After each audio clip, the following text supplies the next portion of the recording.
Close your eyes for a moment and imagine golden haze that comes just before dawn, when the sky is neither dark nor bright, when the boundary between night and day has not yet been decided.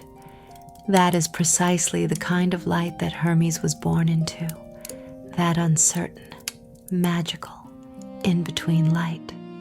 And it is no coincidence, because Hermes himself was always a creature of in-between places, the space between heaven and earth, between the living and the dead, between truth and the most beautifully crafted lie you have ever heard in your life. Now settle in and allow me to take you somewhere very far away and very long ago, to a cave on the slopes of Mount Serene in Arcadia, a rugged, wild region of ancient Greece, covered in oak forests and limestone hills, where shepherds drove their flocks, and where on certain quiet evenings you could still feel something old and strange in the air, something that did not quite belong to the human world. This was the birthplace of Hermes, and the story of his very first day on earth is one of the most extraordinary, most amusing, and most quietly astonishing stories that the ancient Greeks ever thought to tell. The mother of Hermes was a nymph named Maia, and she was one of the 7 Pleiades, the daughters of the Titan Atlas, who carried the weight of the sky upon his enormous shoulders somewhere at the edge of the world. Maia was considered the eldest and the most beautiful of all 7 sisters, and she lived a quiet life, carefully hidden away in her cave on Mount Serene, avoiding the company of the other gods, preferring the cool silence of her stone walls to the noise and drama of Olympus. She was, by all accounts, a creature of peace and solitude. But peace and solitude are difficult things to maintain when Zeus himself has noticed you. Zeus, the king of the gods, the lord of thunder and lightning, the ruler of both heaven and earth, had a well-documented habit of falling in love with beautiful immortal and mortal women alike, and Maia had caught his eye. He visited her secretly, in the deep of night, while his wife Hera slept on Olympus, and their love affair was conducted in whispers and shadows, hidden from the jealous eyes of the goddess of marriage. And so it was that Maia became pregnant, and in the quiet darkness of that Arcadian cave, in the 10th month after Zeus's first visit, because divine pregnancies, you understand, followed their own particular rules, she gave birth to a son. The ancient Greeks gave this child the name Hermes, though where exactly that name comes from is a question that scholars have debated with great enthusiasm for many centuries. Some have connected it to the Greek word herma, which referred to a pile of stones used as a boundary marker or a road sign, those modest little cairns that travelers would add a stone to as they passed, asking for safe passage on their journey. Others have suggested the name carries a deeper meaning, something to do with good luck, or with transition, or with that impossible to define feeling of finding something unexpected. But all of these meanings, in their own way, are perfectly suited to Hermes, because he was above all things the god of crossroads and boundaries, of travelers and wanderers, of lucky finds and unexpected gifts. Now here is where the story becomes genuinely remarkable, and I want you to pay attention, because what happens on the very first day of Hermes' life is something that sets the tone for everything that follows. Most newborn gods, one might reasonably assume, spend their first day doing what most newborns do: sleeping, crying, demanding attention from their mothers. Not Hermes. According to the ancient Homeric hymn to Hermes, one of the oldest surviving poems in the Greek language, composed somewhere around the 7th or 6th century before the Common Era, Hermes was born at dawn, was playing the lyre by midday, and had stolen the cattle of Apollo by evening. One day. One single day. Let that sink in as you breathe slowly and let the weight of the day fall away from you. In a single day, this newborn god managed to invent one of the most important musical instruments in human history. Commit a theft so bold that it would have been impressive for a grown man, let alone an infant, and then talk his way out of trouble with such charm and cleverness that he not only escaped punishment, but ended up being rewarded. All of this before the stars came out on his very first night on Earth. The story begins with a tortoise. This is, admittedly, not the most dramatic opening for a great myth, but bear with me, because what Hermes does with that tortoise is nothing short of genius. Early in the morning of his birth, still wrapped in his swaddling clothes, the infant god crawled, or perhaps waddled. The ancient texts are somewhat vague on the precise mechanics of how a newborn god moves about, out of his cave, and found a tortoise grazing on the grass outside. The tortoise looked up at him with its ancient, unhurried eyes, and Hermes looked back with his own very new, but already extremely calculating eyes, and something clicked in that immortal infant's mind. He killed the tortoise. And here I want to be honest with you, because the ancient sources are quite matter-of-fact about this. There is no softening of the detail in the original hymn. He cleaned out the shell, and then he stretched across it 7 strings made from sheep gut. And in doing so, he created the lyre, the first lyre in the history of the world. He plucked the strings experimentally, and music came out. Real music. Music that had never existed before in the universe, and he was delighted with himself. He played for a little while, sitting in the sunshine outside his mother's cave, thoroughly pleased, and then he carefully set the instrument aside and began to think about what to do next. What he did next was steal the cattle of Apollo. Now Apollo was not just any god. Apollo was one of the most powerful and most important figures in the entire Greek pantheon, the god of the sun, of music, of poetry, of prophecy, of healing, and of plague. He was associated with reason and order and beauty. He was the twin brother of Artemis, the goddess of the hunt. He was beloved by Zeus and feared by mortals and immortals alike. His cattle were sacred, kept in a meadow in Pieria, in the northern part of Greece, fat and sleek and perfectly content, as sacred cattle tend to be. Stealing them was not merely a crime. It was an act of extraordinary audacity, the kind of thing that could have resulted in a very unpleasant eternity for the thief. But Hermes was not concerned with any of this. He was, after all, approximately 12 hours old, and he had the boundless, blithe confidence of someone who has not yet learned that consequences exist. He set off for Pieria in the evening, moving quickly through the shadows, and when he found Apollo's herd grazing peacefully in their meadow, he drove them away. But cleverly, very cleverly, he drove them backwards, switching their direction so that their hoofprints pointed toward where they had come from rather than where they were going. Some ancient accounts also say that he fashioned sandals from branches and leaves and tied them to the hooves of the cattle to confuse the tracks further, and that he himself wore sandals twisted backwards on his own feet as he drove them. Whether all of these details are literally true or simply part of the joyful embellishment that ancient storytellers applied to their favorite tales, the essential point is this. Hermes was clever enough to know that he needed to cover his tracks, and he did so with considerable skill and creativity. He drove the cattle all the way down to the southwestern part of Greece, to a place near the Alpheus River, and there he sacrificed 2 of them. The first sacrifice ever performed by a god, according to some traditions. dividing the meat carefully into 12 portions, one for each of the Olympian gods. This detail is quietly fascinating because it suggests something very deliberate in what Hermes was doing.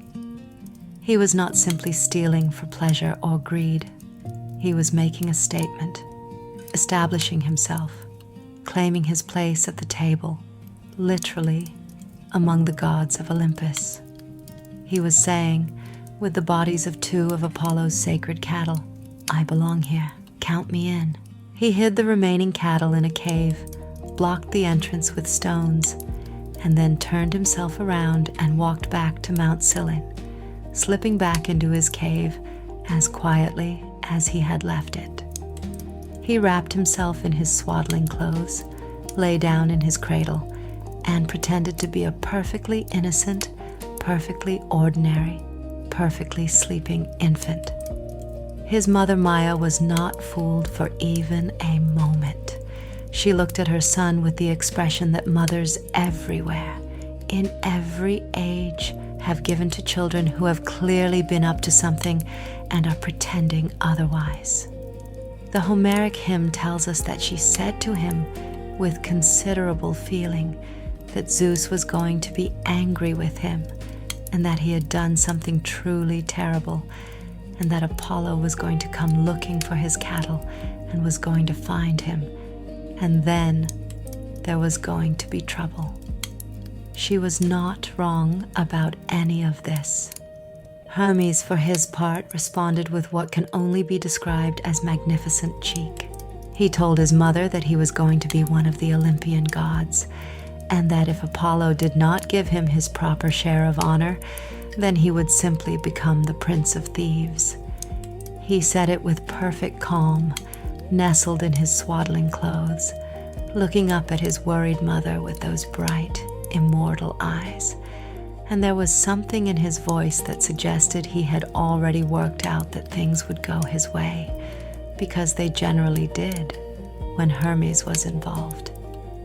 He closed his eyes, the hymn tells us, pretending once again to sleep, and the cave was quiet, and the night outside was dark and still, and on the slopes of Mount Silene, the oak trees stood silent in the darkness, and somewhere far to the north, in a meadow in Pieria, Apollo was about to discover that his cattle were gone.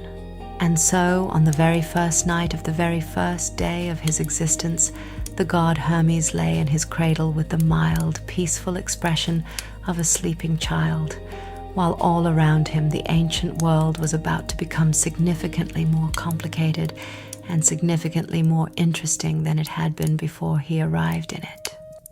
There is something deeply soothing about this image, if you think about it.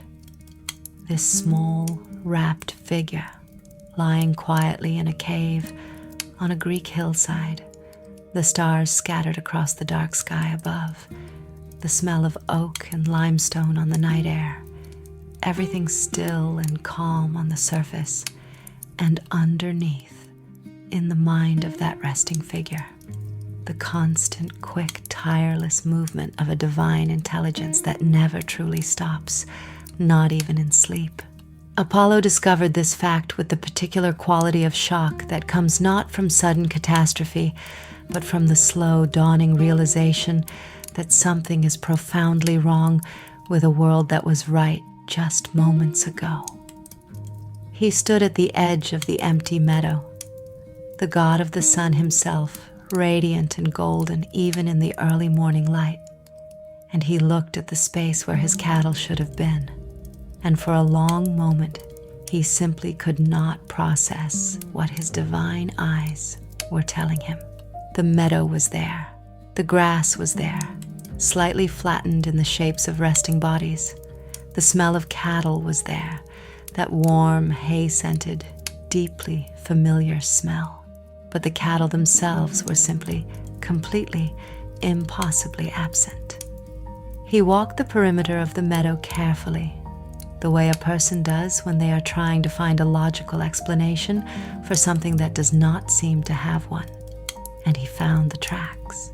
Or rather, He found the confusion where the tracks should have been, hoof prints pointing in the wrong direction, a muddled mess of overlapping marks that seemed to suggest the cattle had walked both toward and away from every point of the compass simultaneously.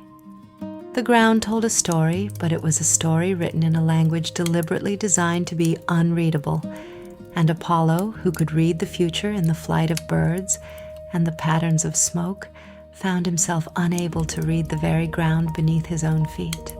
This was, it must be said, a deeply unusual experience for a god of his particular abilities. He stood in the dewy grass of that northern meadow, his golden hair catching the first real light of morning, and he felt something that gods do not often feel and do not particularly enjoy feeling. Genuine bewilderment, edged with the first faint suggestion of anger. Someone had stolen his cattle. Someone had done it cleverly, and whoever had done it had known enough to try to cover their tracks, which meant this was not a random act of chaos, but a deliberate, planned, carefully executed theft, which made it considerably more insulting than a simple accident of fate would have been. Apollo began to search, and when Apollo searches for something, you must understand, it is not like a mortal searching. It is not a matter of walking from place to place and looking under rocks. Apollo was a god of prophecy, a god of knowledge, a god who could see patterns in the universe that were invisible to lesser beings.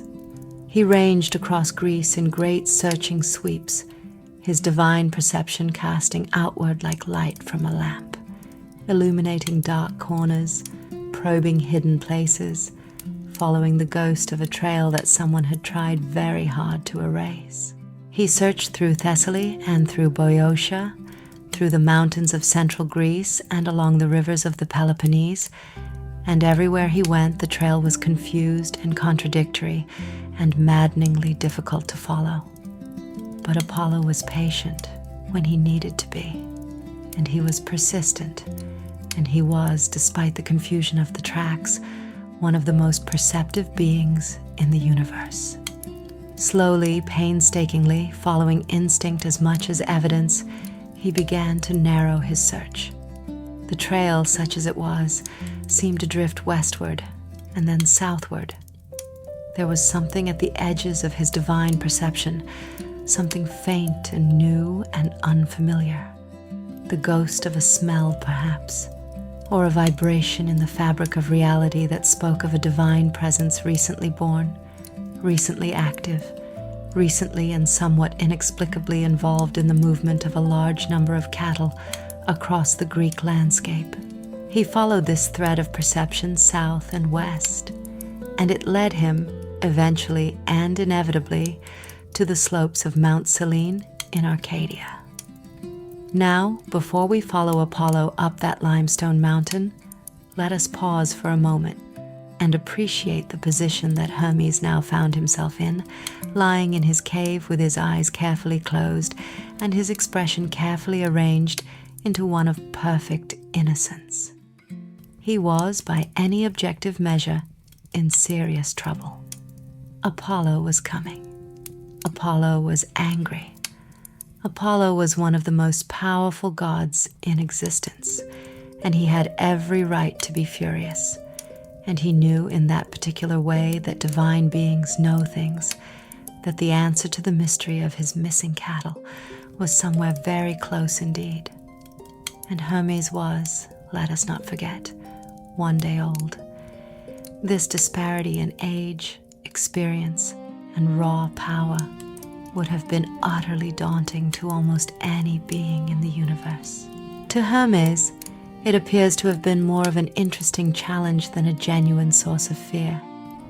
The ancient texts give no indication that the infant god spent his waiting hours in a state of panic. If anything, the impression one gets from the Homeric hymn is that Hermes was lying in his cradle running through his options with the calm, methodical thoroughness of someone who has played this kind of game before, which was, of course, completely impossible given that he had been alive for less than a day, but which was nonetheless entirely characteristic of him. Apollo arrived at the cave on Mount Cylin, as the morning was well advanced, the sun climbing toward its midday height.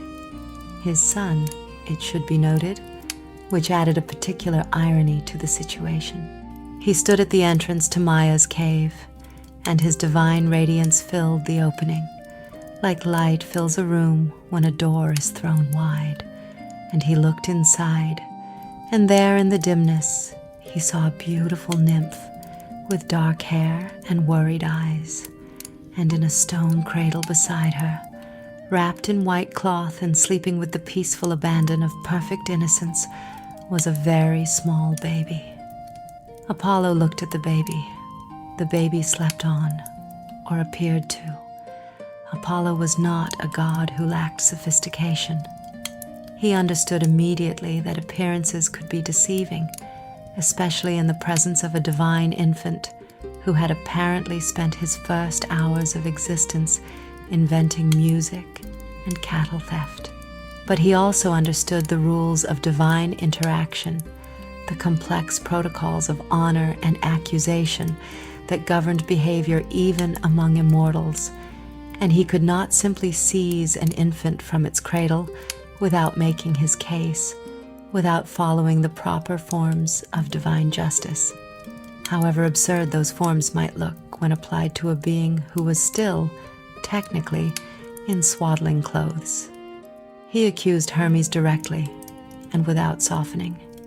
His cattle were gone, the trail led here, and he wanted them back. His voice, even restrained by politeness and protocol, had the quality of distant thunder, the kind of voice that made the stones of the cave vibrate faintly in sympathy. What happened next is one of the great comic moments in all of ancient Greek mythology, and I want you to hold it in your mind gently as you breathe and relax, because it is both very funny and somehow very profound. The infant Hermes, accused by one of the mightiest gods in existence of stealing a sacred herd of cattle, responded by blinking his eyes open slowly, looking up at Apollo with an expression of complete, bewildered innocence, and essentially saying, "What cattle? I'm a baby. I was born yesterday. I have been right here in my cradle, sleeping as babies do. I don't even know what cattle are. I have never seen cattle. I have spent my entire brief existence here in this cave with my mother, thinking about sleeping and milk and perhaps occasionally the nature of the universe.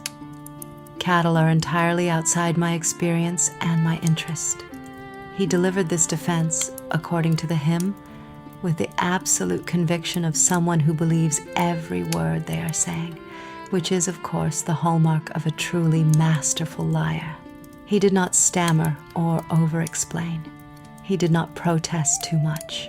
He simply stated his innocence as though it were so obvious a fact that Apollo's accusation was not so much offensive as it was slightly baffling, the way a very dignified person might respond to being accused of something so absurd it barely merited a reply.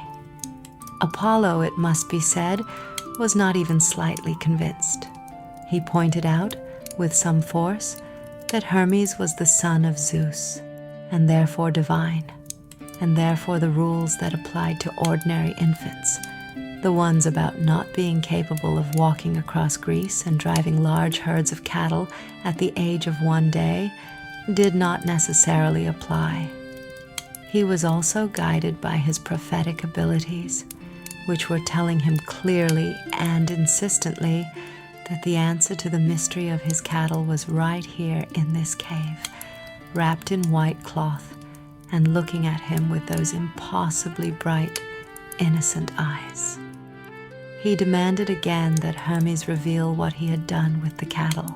Hermes swore an oath, and here is another detail that the ancient commentators found both amusing and theologically interesting, because Hermes swearing an oath of innocence while being comprehensively guilty is something that operates on several levels simultaneously. He swore by the head of his father Zeus that he knew nothing about any cattle, that he had not driven any cattle, that he had not seen any cattle, and that anyone who said otherwise was simply mistaken. He swore this oath, the hymn tells us, with a toss of his head and a certain air of injured dignity, as though the very suggestion was an insult to his character. This oath was, of course, a lie, but it was a lie sworn in a very particular way, by a very particular new god, and it established something important about Hermes that would define him for the rest of eternity. He was the god who could find the technical edges of truth and exploit them with extraordinary skill. An oath was only as binding as the words used to make it, and the words Hermes chose were always chosen with great care. The argument between them continued, and it escalated in volume, if not in resolution, until Maia, who had been watching all of this with the expression of a mother who has known from the very first moment that her child was going to be nothing but trouble, suggested that perhaps the matter should be taken to Zeus himself for judgment. This was either a very brave suggestion or a very clever one, depending on how well she understood her son's relationship with his father, and the evidence suggests she understood it quite well indeed. Apollo, who was also a son of Zeus and who had every right to appeal to divine authority, agreed. He gathered up the infant Hermes, still wrapped in his swaddling clothes, still maintaining his expression of perfect injured innocence, and carried him up to Olympus, and there, in the presence of the king of gods and men, the case of the stolen cattle was presented for divine judgment. The scene on Olympus that followed is one that I want you to imagine very clearly, because it has a quality that is both deeply dignified and deeply, irresistibly funny. On one side, Apollo, radiant and golden and righteous, one of the greatest powers in the universe, presenting his case with the eloquence of the god of poetry, explaining methodically how his sacred cattle had been stolen, how the tracks had been deliberately confused, how his divine perception had led him here, and how justice demanded restitution. On the other side, a day-old infant in swaddling clothes, held in Apollo's arms, looking up at his father Zeus with those bright, calculating eyes and the most serenely innocent expression the divine world had ever seen. Zeus looked at Apollo. Then he looked at his infant son. Then, the ancient texts tell us with wonderful economy, he laughed.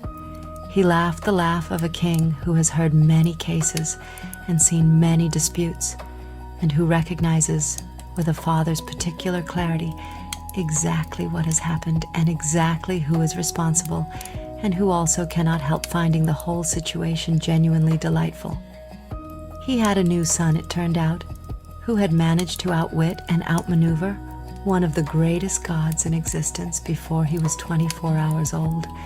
And while this was certainly a problem from the perspective of divine order and justice, it was also from the perspective of a god who had always had a certain appreciation for cleverness and audacity, rather impressive.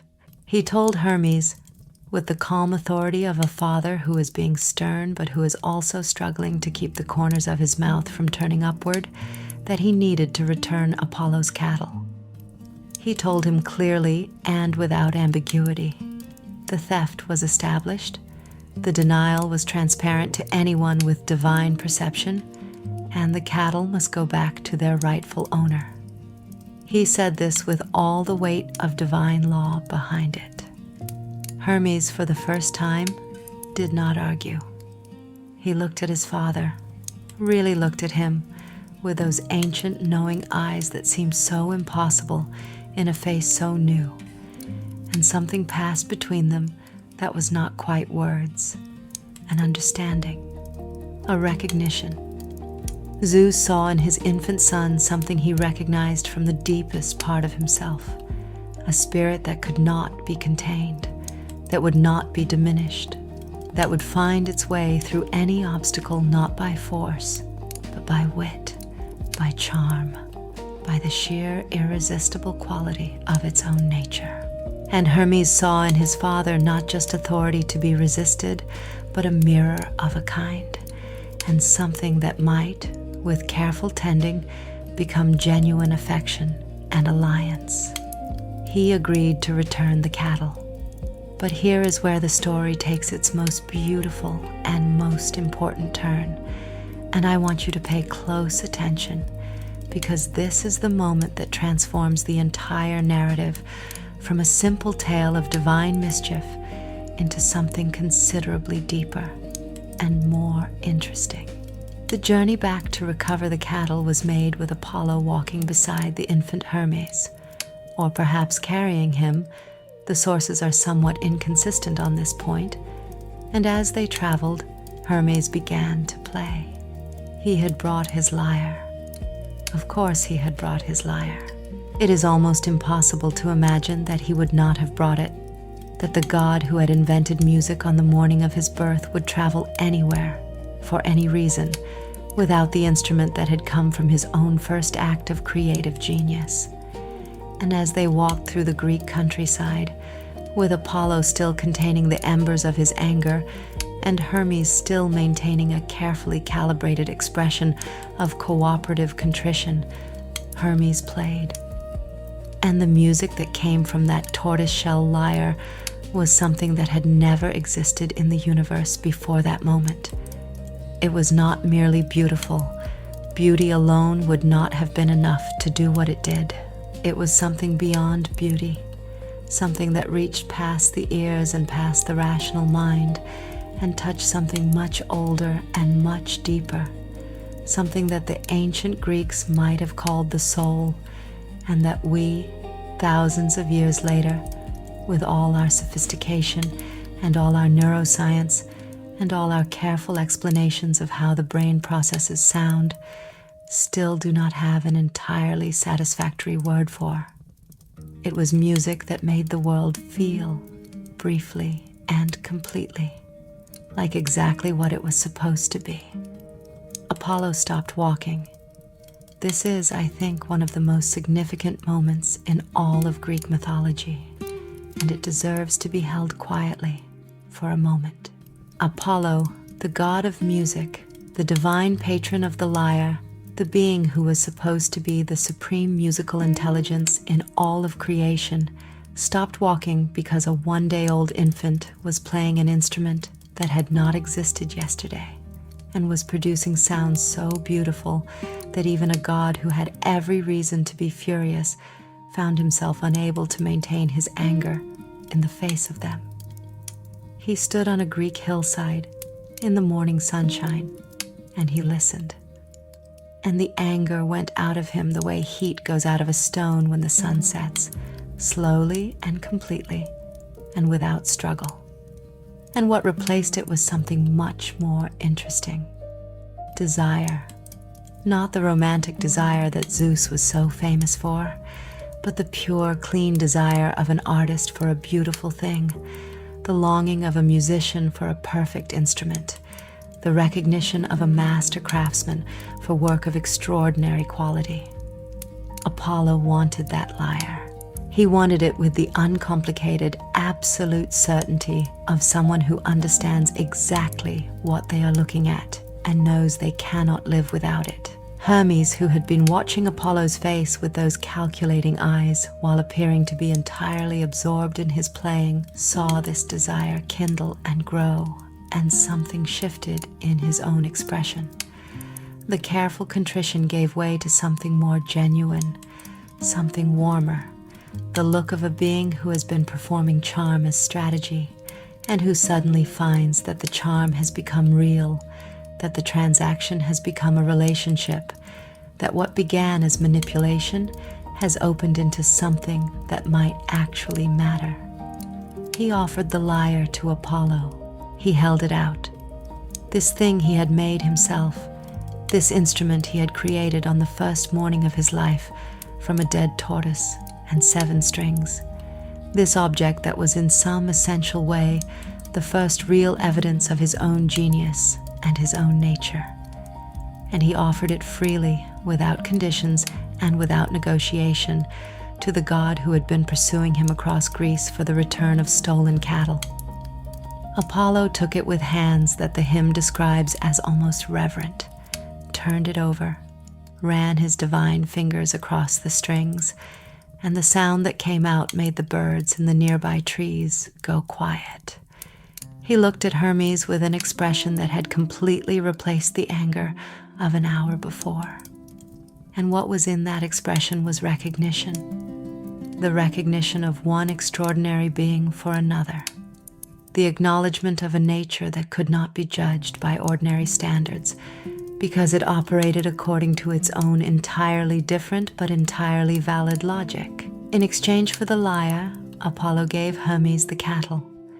Just like that, the entire dispute resolved not by divine judgment or divine punishment, but by music, by the spontaneous recognition of genius, by the kind of exchange that happens when two beings who are fundamentally suited to each other finally see each other clearly.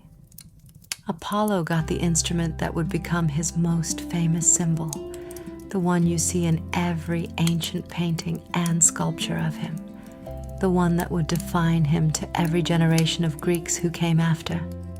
And Hermes got the cattle, and with the cattle, he got something considerably more important: the acknowledgement of a powerful god, and the beginning of what would become one of the great friendships in all of Greek mythology. But the exchange did not stop there. Apollo, it turned out, was a generous god when his generosity was inspired, and what Hermes had done with the lyre had inspired him considerably. He offered Hermes additional gifts: a golden staff, the caduceus, which we will hear much more about in the chapters that follow, and some degree of prophetic knowledge, not the full gift of Apollo's own prophecy, which was too powerful and too sacred to be given away, but a gentler, more practical form of knowledge about the patterns of the world and the ways things tended to work out. He also gave him, at least according to some ancient traditions, a certain authority over herds and flocks, which was perhaps Apollo's way of acknowledging that if Hermes was going to be interested in cattle, he might as well have some legitimate authority over them rather than simply stealing them. And Zeus, watching all of this from Olympus with the satisfied expression of a king who has seen a difficult situation resolve itself in the best possible way, made it official. He declared Hermes his personal herald, his messenger, the intermediary between the divine world and the human world, between Olympus and the earth below. He gave him the role that would define him for all of Greek history, and far beyond it: the divine messenger, the god of travelers and commerce and communication and boundaries, the being who moved between all worlds and belonged completely to none of them. He also, the ancient sources quietly note, gave him a pair of winged sandals, because a divine messenger who could only travel at the speed of an ordinary god was simply not going to be efficient enough for the kind of work that Zeus had in mind. And efficiency, when you are the king of all creation and you have messages that need to be delivered across every corner of the universe, is something you value considerably. So here we arrive at the end of Hermes' second day of existence. If we are being precise about the timeline, which the Greeks themselves were not always, preferring the satisfying architecture of a good story to the rigid chronology of a factual account. And what a second day it has been. He has faced the wrath of Apollo and survived it not by strength or by running, but by music and charm and a perfectly timed moment of genuine generosity. He has stood before the king of the gods and been not punished but promoted. He has transformed an enemy into something approaching a friend, and in doing so has revealed something essential about his own nature: that Hermes, for all his trickery, for all his mischief and his lies and his breathtaking audacity, was not fundamentally a destructive force. He was a creative one. Every act of apparent chaos that he committed left the world slightly richer than it had found it, slightly more connected, slightly more musical, slightly more interesting. The cattle were returned. The lyre found its true owner. The caduceus was given to hands that would carry it to the edges of the known world. And on Olympus, among the assembled gods, a new voice had been heard, a new presence acknowledged, a new nature recognized as belonging to the divine family, not despite its impossible, rule-bending, boundary-crossing qualities, but because of them. Because every family, even a family of gods, needs someone who can move between the fixed points, someone who is not wholly of one world or another, someone who can go where others cannot, say what others will not, find the path through situations that seem to have no path, someone who understands that the rules exist for good reasons, and that the good reasons sometimes require the rules to be approached from unexpected angles. The Greeks knew this. They had always known this. And they gave this knowledge the name Hermes, and they put winged sandals on his feet, and they set him in motion between heaven and earth and the deep places below, and for as long as their civilization lasted, and considerably longer in truth, because Hermes in one form or another has been with us ever since. He kept moving, kept connecting, kept finding the ways through. Let that thought carry you now, as the story settles around you and the light behind your eyelids softens and deepens. Let the image of those winged sandals lifting from the earth be the last thing you hold in your mind. That moment of departure, that first instant of flight, when the messenger of the gods rose from the slopes of Olympus and turned his face toward the wide and complicated world that would be his domain forever. This was the freedom that Zeus gave to Hermes when he named him Divine Messenger, and it suited him with the precise, perfect fit of something that was always meant to be rather than something assigned by chance. Hermes was made for the between spaces of the world, and now the world was made to give him access to all of them. Breathe slowly, settle into whatever position feels most comfortable, and let me take you now into the wider world of Hermes' long divine career. Because what comes after the cattle and the lyre and the laughter of Zeus is not a single great adventure, but something more interesting and more varied than that. It is a life lived entirely in motion, a divine existence spent crossing every boundary the universe has to offer, and in the crossing, touching the lives of gods and mortals and the dead alike in ways that no other being in all of Greek mythology quite managed to replicate. Let us begin with the wings.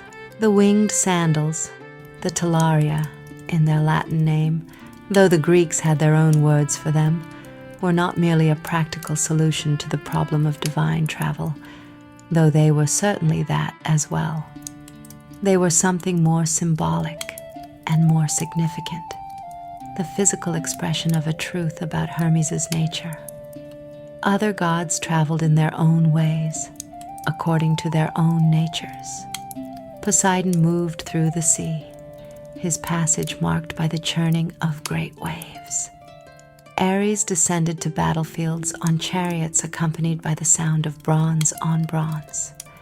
Demeter walked the earth slowly and deliberately, her presence marked by the growing of things. Even Zeus, when he moved through the world, moved with the weight and consequence of a king, his arrival preceded by thunder, his presence announcing itself. Hermes moved like thought moves, like the moment between sleeping and waking, when you are aware of the transition but cannot quite catch it happening. One moment he was here, and the next he was there, and the space between was not empty but full of motion too fast to see, a blur of white feathers and golden light and the faint rushing sound of displaced air. He moved, the ancient poet said, as swift as the wind, or swifter, as swift as the thought of a god, which is the swiftest thing in any universe. He covered in the course of his divine career distances and territories that no other single deity in the Greek pantheon could match. He traveled from the peak of Olympus to the depths of the underworld and back again, not once but many times, each journey a crossing of the most absolute boundary the Greek cosmos recognized, the boundary between life and death. He traveled from the divine world to the mortal one, carrying messages that would alter the fates of heroes and kingdoms, bringing the words of Zeus down into the tangled, uncertain, beautifully complicated lives of human beings who were doing their imperfect best to navigate a world full of divine interventions they did not always understand and could not always predict. He traveled to the edges of the known world and beyond them, to the islands where nymphs lived in divine isolation, and to the palaces of foreign gods, and to the dark rivers that flowed through the underworld. And everywhere he went, he carried with him the golden staff, the caduceus, the herald staff, that marked him as the messenger of Zeus and granted him safe passage through territories that would have been closed to any other traveler. The caduceus deserves its own moment of attention because it is one of the most visually distinctive and symbolically rich objects in all of Greek mythology, and the story of what it became is worth pausing to consider. In its earliest form, it was simply a herald staff, the divine equivalent of the white flag, a sign that the bearer came in peace and in an official capacity and should be allowed safe passage. But over time, as Hermes' role in the divine economy became clearer and more complex, the staff accumulated additional meaning. The two serpents that wound around it, and the precise origin of those serpents is a story with several versions, none of them entirely consistent with the others, which is very much in keeping with the way myths operate, came to represent the balance of opposing forces, the harmonizing of conflict, the principle that two things that seem to be in opposition can, when brought into proper relationship with each other, become something unified and powerful.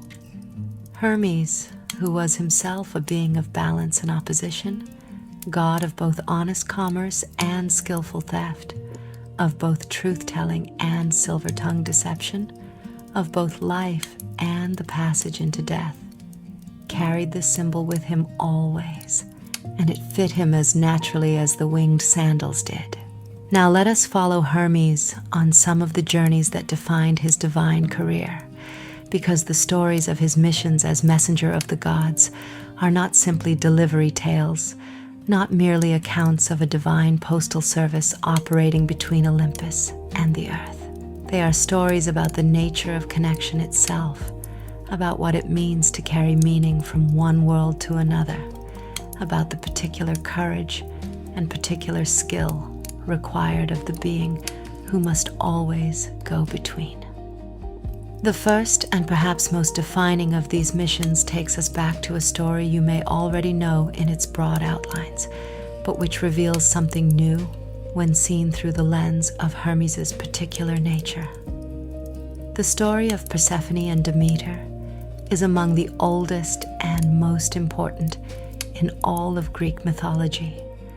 The story of how winter came into the world, how the earth learned to die and be reborn, how the cycle of seasons became the fundamental rhythm of all earthly life. And at a crucial moment in that story, it is Hermes who is sent to do what no one else can do. The broad facts are these. Persephone, the daughter of Demeter, goddess of the harvest, was carried down into the underworld by Hades, the god of the dead, who had fallen in love with her and wanted her as his queen. Demeter, devastated by the loss of her daughter, wandered the earth in grief so profound and so total that the world itself responded to it. The crops stopped growing. The trees lost their leaves and did not regain them. The earth went cold and dark and still, and the mortals who depended on the harvest faced starvation. The situation became serious enough that Zeus himself was compelled to intervene, and the intervention he chose was characteristically elegant in its simplicity. He sent Hermes. He sent Hermes down into the underworld, into the domain of his own brother Hades, the most closed and most absolute kingdom in all of creation, the place from which nothing returned, from which no message had ever been sent back, from which the very concept of return seemed to be excluded by definition. And he sent him with instructions to negotiate Persephone's release. This was not a military mission. It was not a mission of force or threat or divine power deployed against divine power. It was a mission that required exactly what Hermes possessed and what no other god in the pantheon quite possessed in the same combination: the ability to cross the boundary between the living and the dead, the diplomatic skill to negotiate with a god who had every reason to refuse, and the particular quality of presence that made it possible to move through Hades' kingdom without becoming part of it. Because that, it must be understood, was the real danger of the underworld. Not violence, not punishment. Those were reserved for the specifically guilty. The danger was assimilation. The danger was becoming part of the endless, gray, drifting existence of the dead, losing the sharp edges of your living self in the gray sameness of that kingdom, forgetting gradually and completely the warmth of the world above. Even gods were not immune to this risk, which is why gods generally avoided the underworld with considerable care. Hermes went anyway. Hermes went because that is what Hermes did. He went where others could not or would not go, and he moved through the dangerous spaces without being claimed by them, and he came back. He always came back. The journey downward is described in various ancient sources with a consistency that suggests these descriptions drew from something very old and very deeply felt in the Greek imagination. The rivers that marked the boundaries of the underworld, the Styx and the Acheron and the others, each one a deeper level of separation from the living world. The ferryman Charon, who carried the shades of the dead across those dark waters, the gray plains where the newly dead wandered in their first bewilderment, and deeper still, the palace of Hades himself, where the god of the dead sat on his dark throne with his queen Persephone beside him and ruled with absolute authority over the most absolute kingdom. Hermes walked through all of this. He walked through it carrying his caduceus, the herald staff, the sign of his protected status, and he walked with the particular quality of presence that distinguished him from both the living and the dead. He was neither afraid like a living being intruding where it should not be, nor gray and drifting like the dead. He was himself, entirely and completely, moving through the underworld the way he moved through everything, with speed and purpose, and that inexhaustible quality of aliveness that seemed to intensify rather than diminish in the presence of death.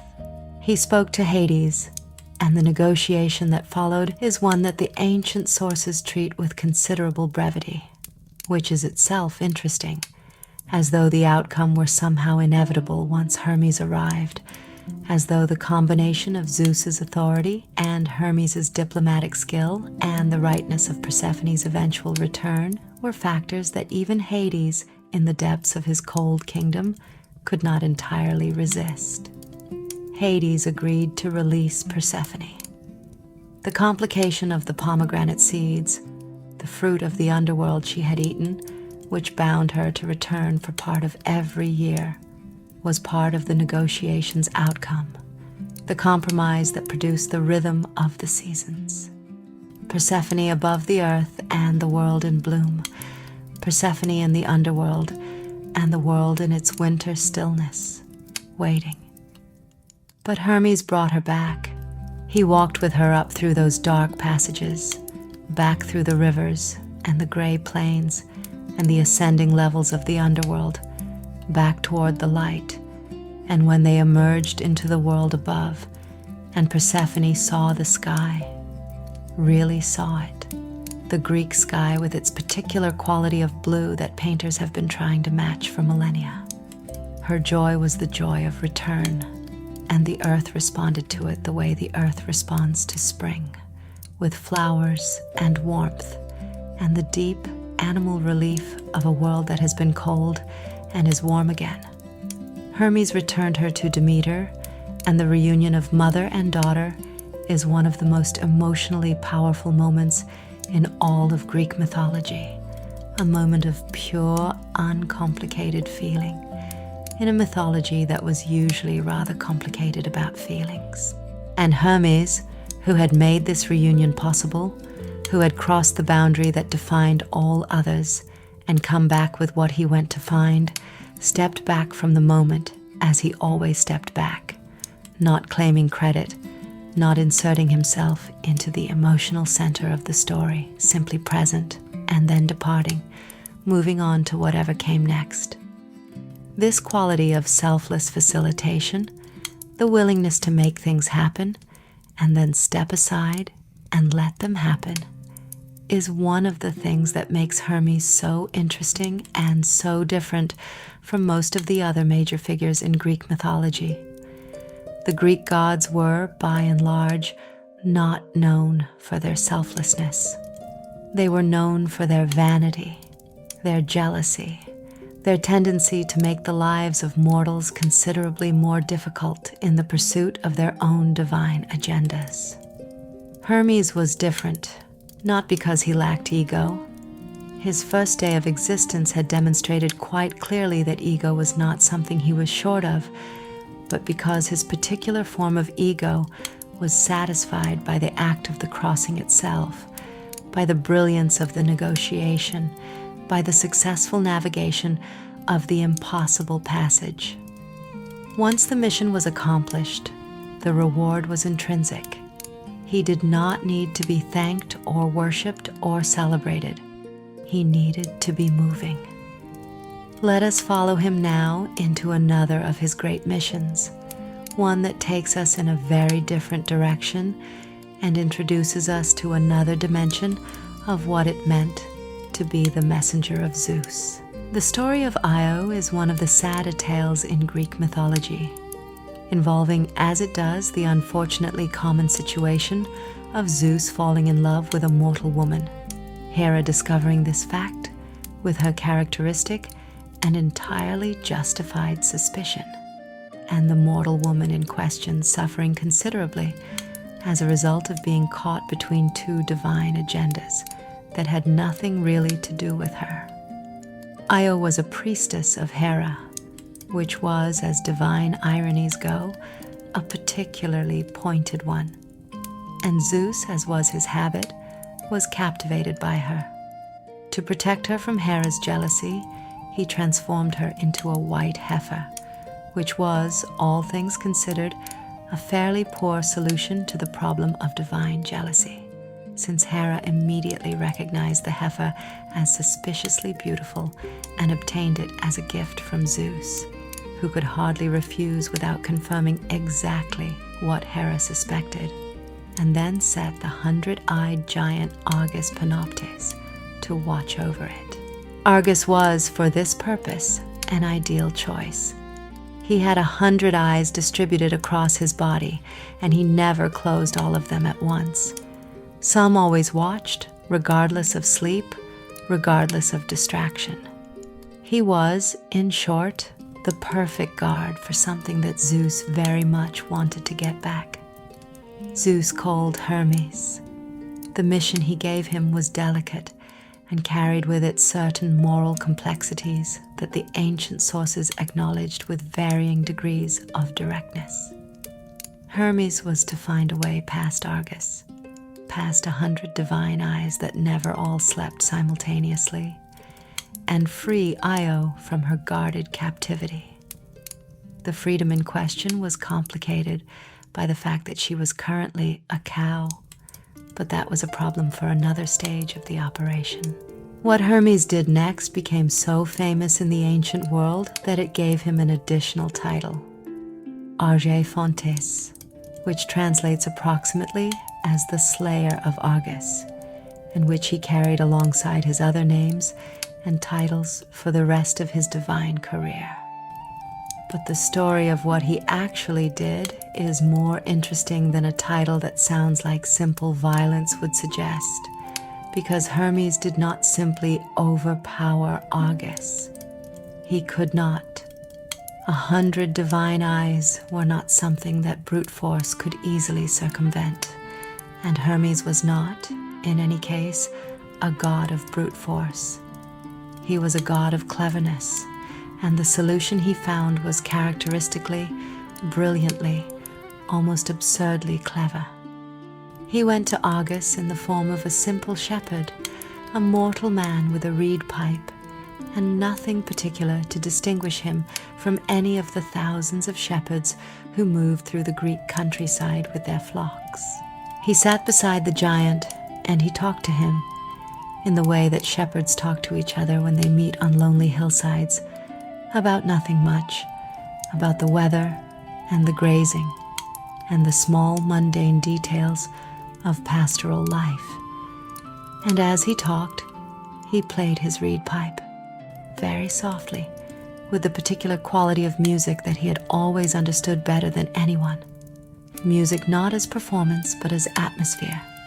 Music as something that enters the space between waking and sleeping and gently, without force, tips the balance toward sleep.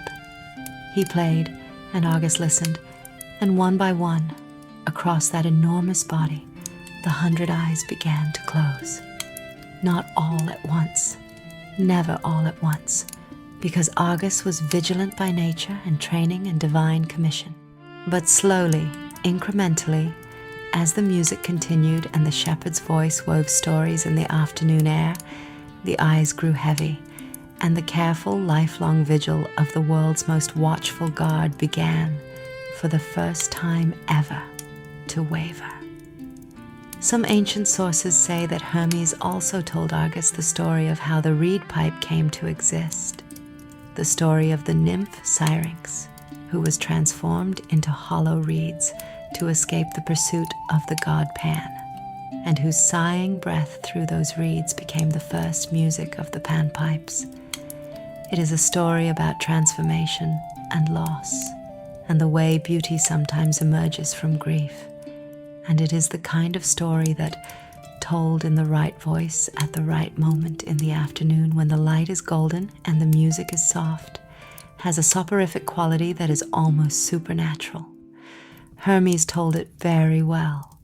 He always told stories very well, all 100 eyes closed.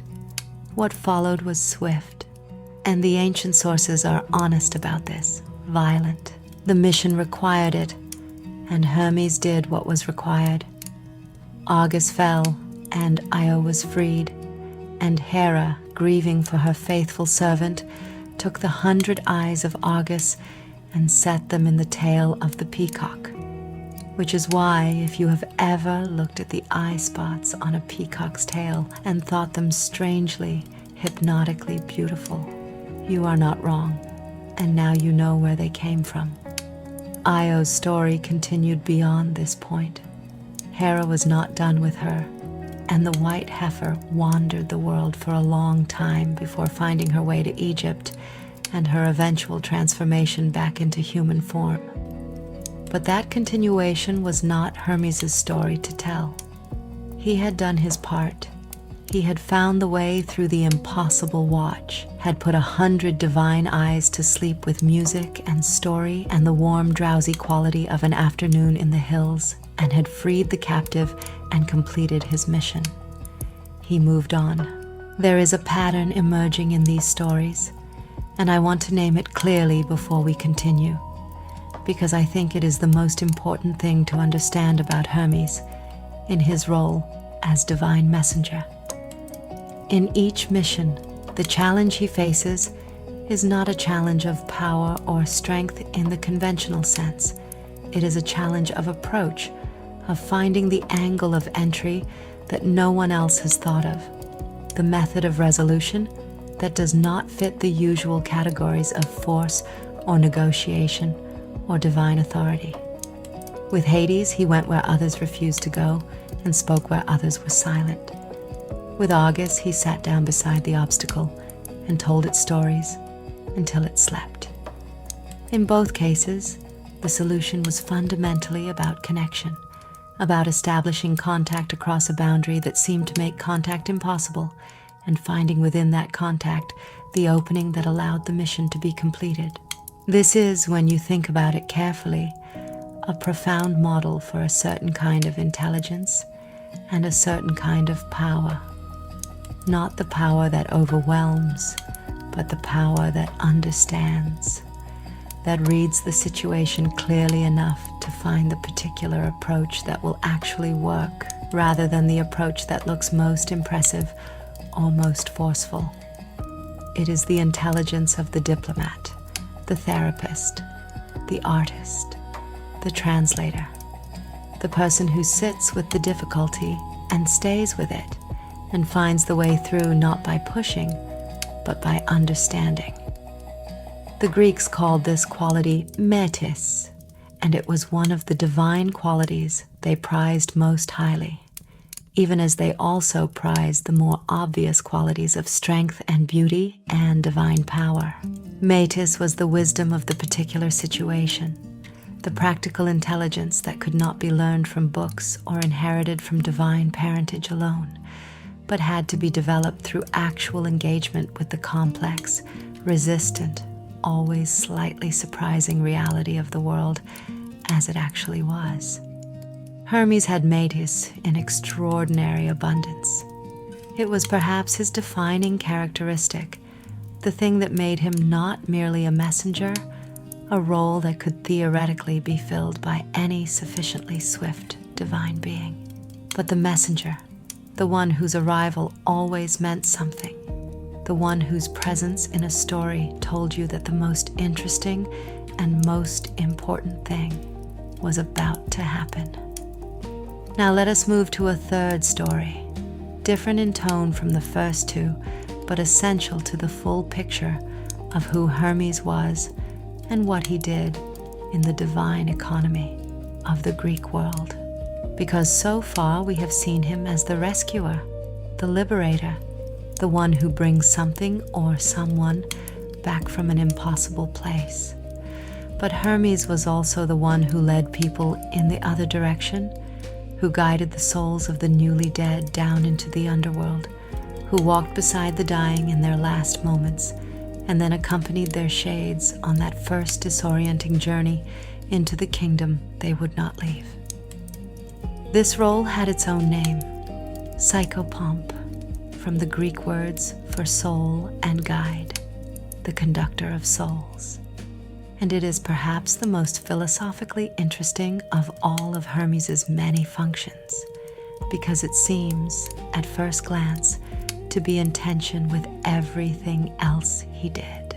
The messenger who brings things between worlds, the trickster who outwits the forces of darkness, the diplomatic genius who negotiates with Hades himself. This same being also walks beside the dying, gently, without tricks or cleverness or the brilliant solutions that characterized his other work, simply present and guiding. A companion for the most solitary journey any being ever makes. But when you sit with this apparent contradiction for a while, it begins to resolve. Who better to guide the dying than the being who has crossed that boundary more times than any other?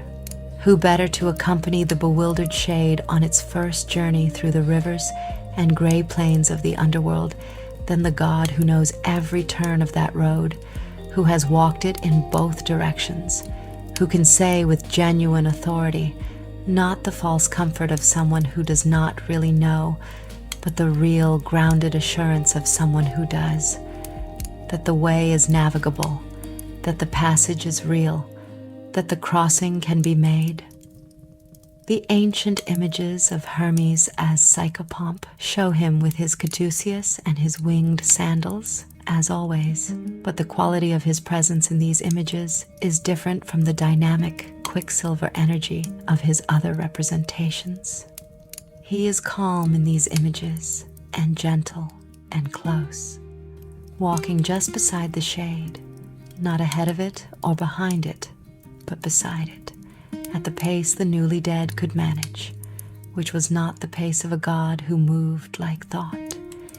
He slowed down, he waited, he accompanied. This is, I think, the deepest and most quietly moving aspect of Hermes' divine character, and it is the one that the ancient Greeks understood in a way that perhaps required the particular intimacy with death that characterized their world. In a world without modern medicine, without the careful management of dying that we have developed in recent centuries, death was a constant and familiar presence, something encountered not only at great distance, but close and personal, something that required not just philosophical acceptance, but practical navigation. The Greeks needed a god who would actually show up for that moment, who would be there at the threshold, who would make the terrible crossing feel less completely alone. They gave that role to Hermes, and in doing so they gave him the fullest possible expression of his nature. He was the god of the threshold, and the threshold between life and death was the most absolute and most final and most important threshold of all. That he crossed it in both directions, carrying the living into the land of the dead on his escort missions, and occasionally, in the great stories of divine rescue, carrying those who had gone too soon back toward the light, made him the most complete possible expression of what a threshold god could be. Breathe slowly now. Let the image of that quiet accompaniment settle into the space the story has opened in your mind. The winged god walking slowly beside a shade on a gray plain, patient and present, and entirely without the mercurial energy that characterized every other moment of his existence, because this moment required something different, and Hermes always gave situations what they required rather than what he preferred to give. There is one more thing to consider in this chapter, and it concerns the mortals, not the heroic mortals, whose stories we will follow in later chapters, but the ordinary ones, the shepherds and travelers and merchants and crossroads walkers, whose relationship with Hermes was not the dramatic, plot-altering relationship of the hero and his divine patron, but the quieter, more diffuse, more daily relationship of ordinary people with a god who watched over the small necessities of their lives. Because Hermes was not only the god of great journeys and impossible missions, he was also the god of the road, of every road, including the small ones, the dirt paths between villages, the mountain tracks used by shepherds with their flocks, the harbor approaches used by merchants unloading their boats. He was the god of the Hermes, those piles of stones at crossroads that travelers added to as they passed, asking for safe journey and good fortune on the road ahead. He was the god of the marketplace, of the transactions and negotiations and exchanges that formed the connective tissue of Greek economic and social life. He was the god who watched over thieves, his patronage of that profession stemming directly, as we have seen, from his own spectacularly successful early career in the field, and in a kind of divine even-handedness, also the god who watched over those trying to protect their property from thieves. He was, in short, the god of exchange itself, of the fundamental human activity of giving one thing and receiving another, of the trust required to enter into transaction, of the language needed to make the terms clear, of the good faith that made commerce possible, and the vigilance required when good faith was absent. These were not small things. These were the foundations of civilization, of the human ability to cooperate across the boundaries of tribe and family and city, to create the networks of mutual dependency and mutual benefit that allowed Greek culture to flower in the way that it did. And every time a Greek traveler placed a stone on a Hermes at a crossroads, every time a merchant completed a successful transaction in the agora, every time a message was sent from one city to another and arrived safely and was understood as intended. In all of these moments, small and large, Hermes was present in some form, the divine principle of connection and exchange and safe passage made manifest in the small daily miracles of human communication and human commerce. The Greeks understood something in all of this that took the rest of us a rather long time to arrive at, that the most important things in any civilization are not the grand monuments or the military victories, or even the great works of art, though all of these matter. The most important things are the connections, the roads that carry people between places, the words that carry meaning between minds, the transactions that carry value between hands, the messages that carry intention across distance. Everything that we have built together as a species, everything that distinguishes human civilization from the raw and silent world that existed before it, has been built out of those connections. And every connection requires, at some level, the willingness to cross a boundary, to move from the known into the unknown, to trust that what you send across the space between yourself and another will arrive intact and be understood. Hermes was the god of that willingness, the divine embodiment of the principle that the crossing is possible, that the boundary can be navigated, that the message can be carried and delivered and understood. Is it any wonder that he was one of the most beloved gods in the entire Greek pantheon?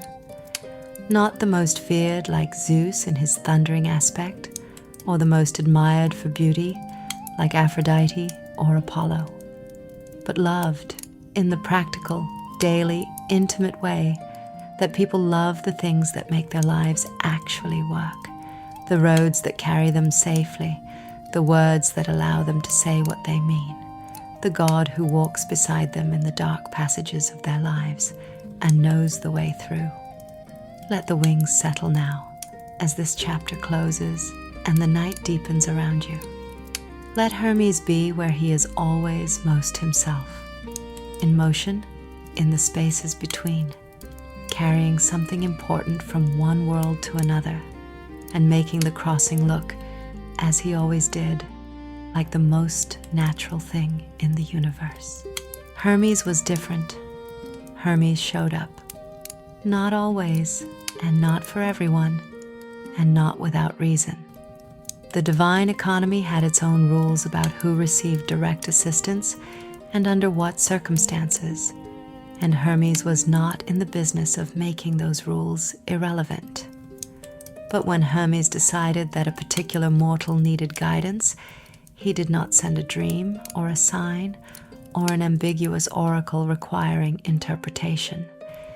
He appeared in whatever form seemed most useful, sometimes divine and radiant in his full immortal beauty, sometimes as a fellow traveler met by chance at a crossroads, sometimes as a wise old man with unexpectedly good advice and a quality of calm attentiveness that made you feel, somehow, that you had been seen and understood in a way that ordinary encounters rarely produced.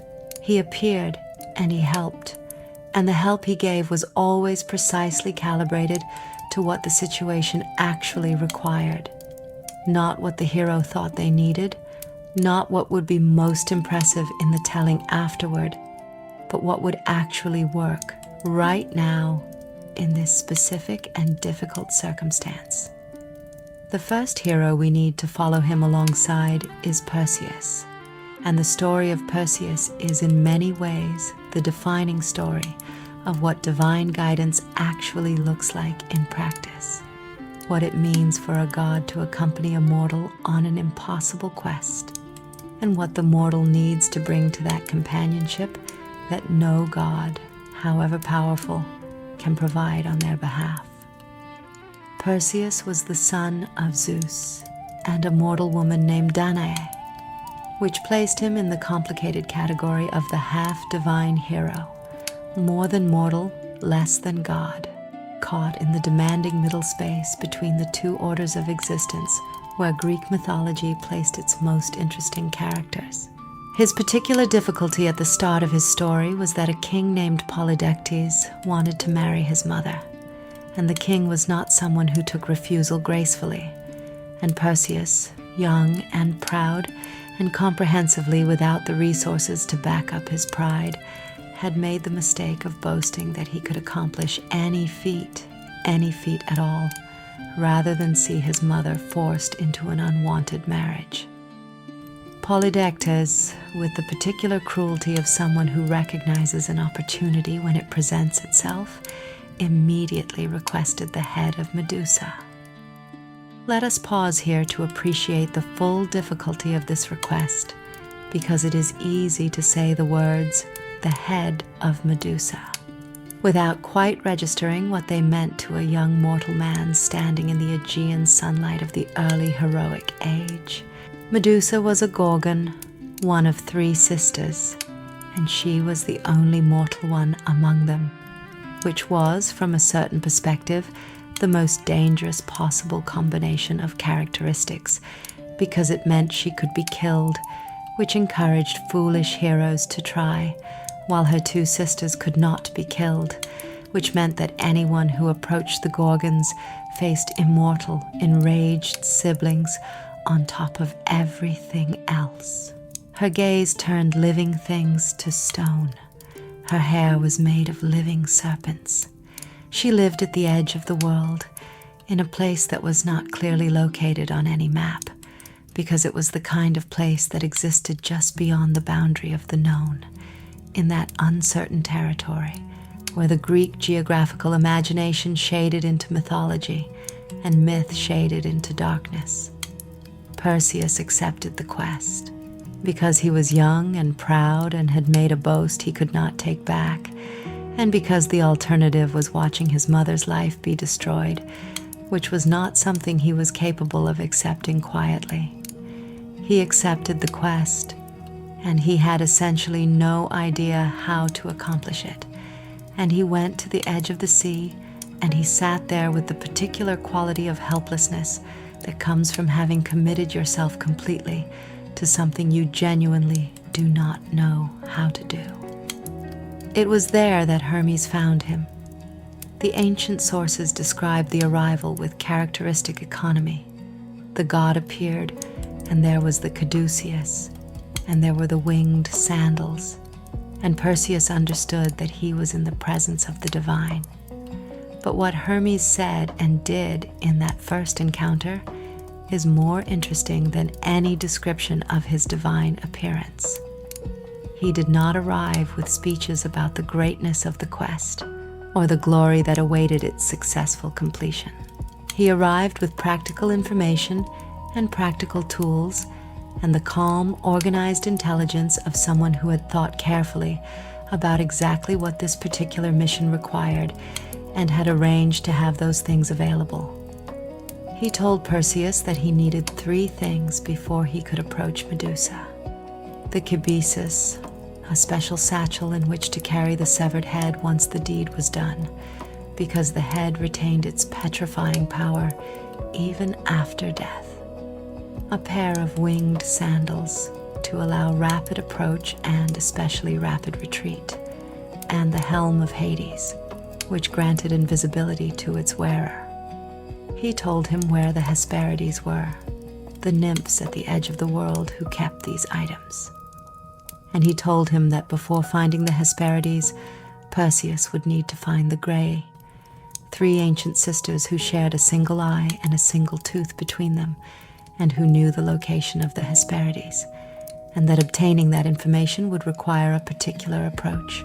He gave him, in addition to all of this, the most immediately practically useful item: a sickle of adamant, a blade that could cut through anything, including the serpent hair and the immortal flesh of a gorgon. This was not a symbolic gift or a divine blessing. It was a tool chosen with precise understanding of exactly what the work ahead required, and then, crucially, he went with him. This is the detail that distinguishes Hermes' companionship from the more remote forms of divine assistance that characterized most Greek mythology. He traveled with Perseus, at least for the early stages of the quest, and in traveling with him, he taught him something that no amount of divine equipment could have taught him on its own. The way a god moves through the world, the particular quality of attention and presence that allows the threshold crosser to navigate impossible situations without being destroyed by them. Perseus watched Hermes and learned in the way that mortals learn best, not from instruction, but from observation. Not from being told how to do something, but from seeing it done by someone who was completely natural in the doing of it. The encounter with the Graia is perhaps the best example of this, and it bears dwelling on because it shows something important about the kind of cleverness that Hermes represented and that he, in his companionship, made available to the heroes he guided. The Grey were ancient beyond anything Perseus could have encountered before. Grey from birth, sharing their single eye and single tooth in a perpetual round of handing them back and forth between them, seeing the world one at a time through that single divine eye. They knew where the Hesperides were, but they had no particular reason to share that information with a young mortal hero who appeared at the edge of their cave asking questions. Perseus watched them pass the eye between them. He watched the moment of transition, the brief instant when one sister held out the eye to pass it, and the next sister had not yet received it. And in that moment, that tiny aperture of vulnerability in an otherwise impenetrable system, he stepped forward and took it. He had the eye. And he had a bargaining position that 3 eyeless ancient sisters were not going to refuse. He asked for the location of the Hesperides. He got it. He returned the eye. He left.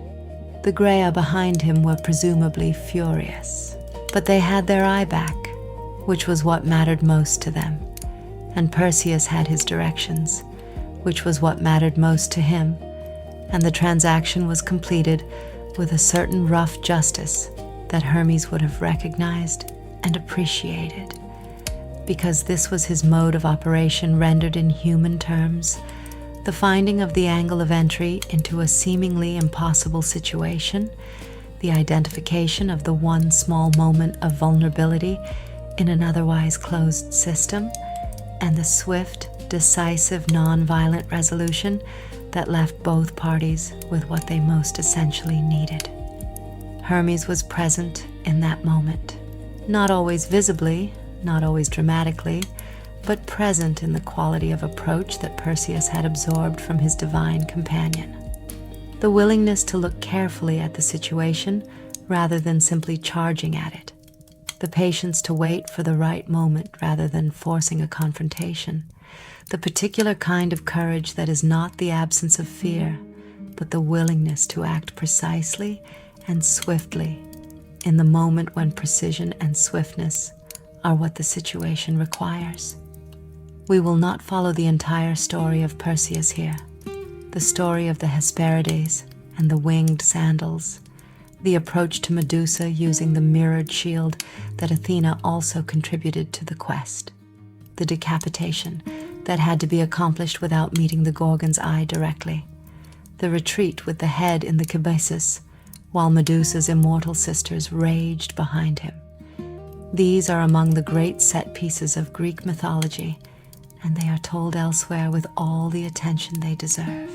What matters for our purposes is the shape of Hermes' contribution, the way he organized the approach, provided the tools, traveled alongside the mortal, and then stepped back at the crucial moments to let the hero do what only the hero could do. Because here is the thing that the ancient Greeks understood about the relationship between gods and heroes, and it is something that gets obscured when we focus too much on the divine gifts and the miraculous assistance. The hero always has to do the actual thing. The winged sandals can carry you to the edge of the world, but they cannot make you brave enough to approach a being whose gaze turns flesh to stone. The adamantine sickle is perfectly suited to the task of decapitation, but it cannot make your hand steady in the moment when everything depends on steadiness. The divine companion can show you the way and give you the tools, and teach you by example how to think about impossible situations.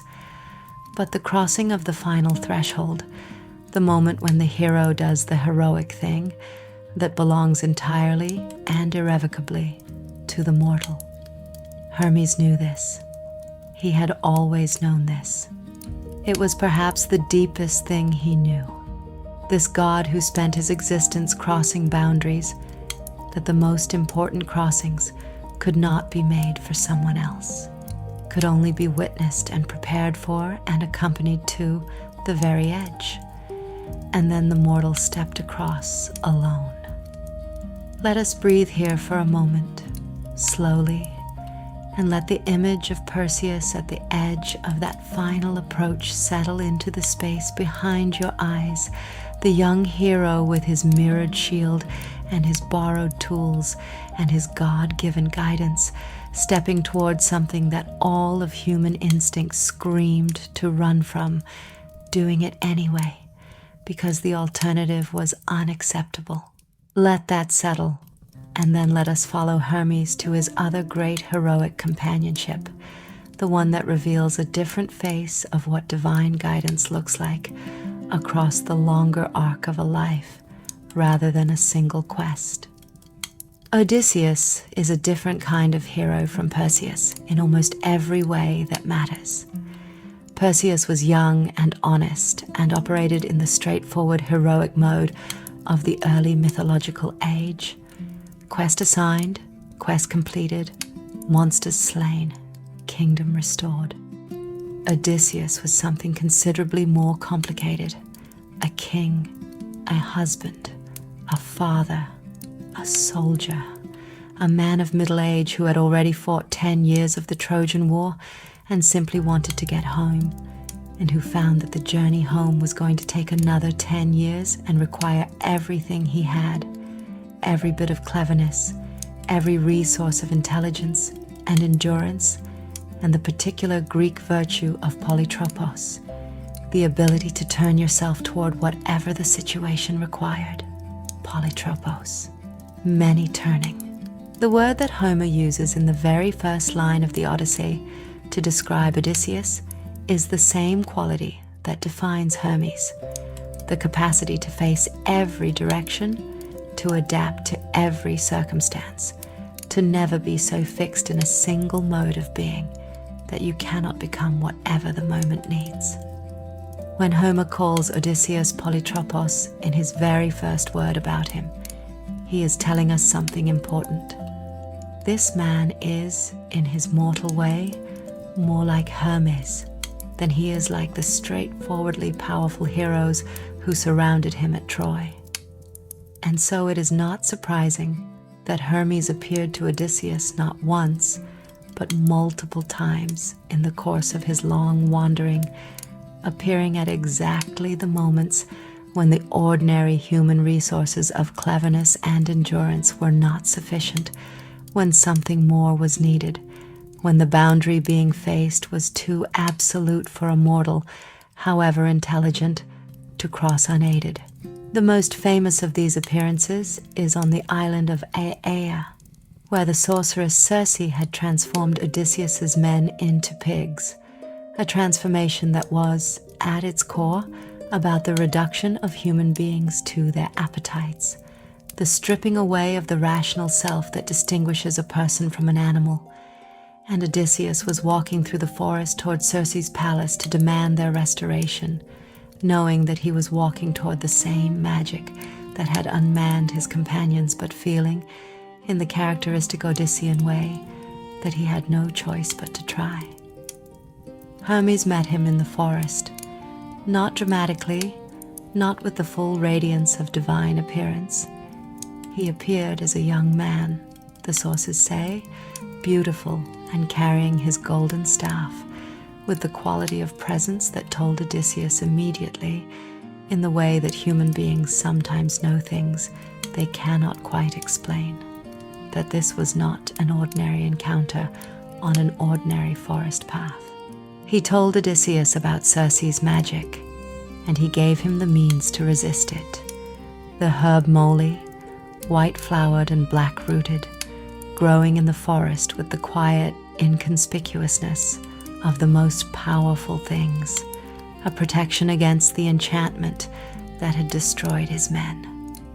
And then he told him exactly what to do, how to approach Circe, how to respond when the magic failed to work on him, how to use her surprise and confusion as the opening to demand the restoration of his men.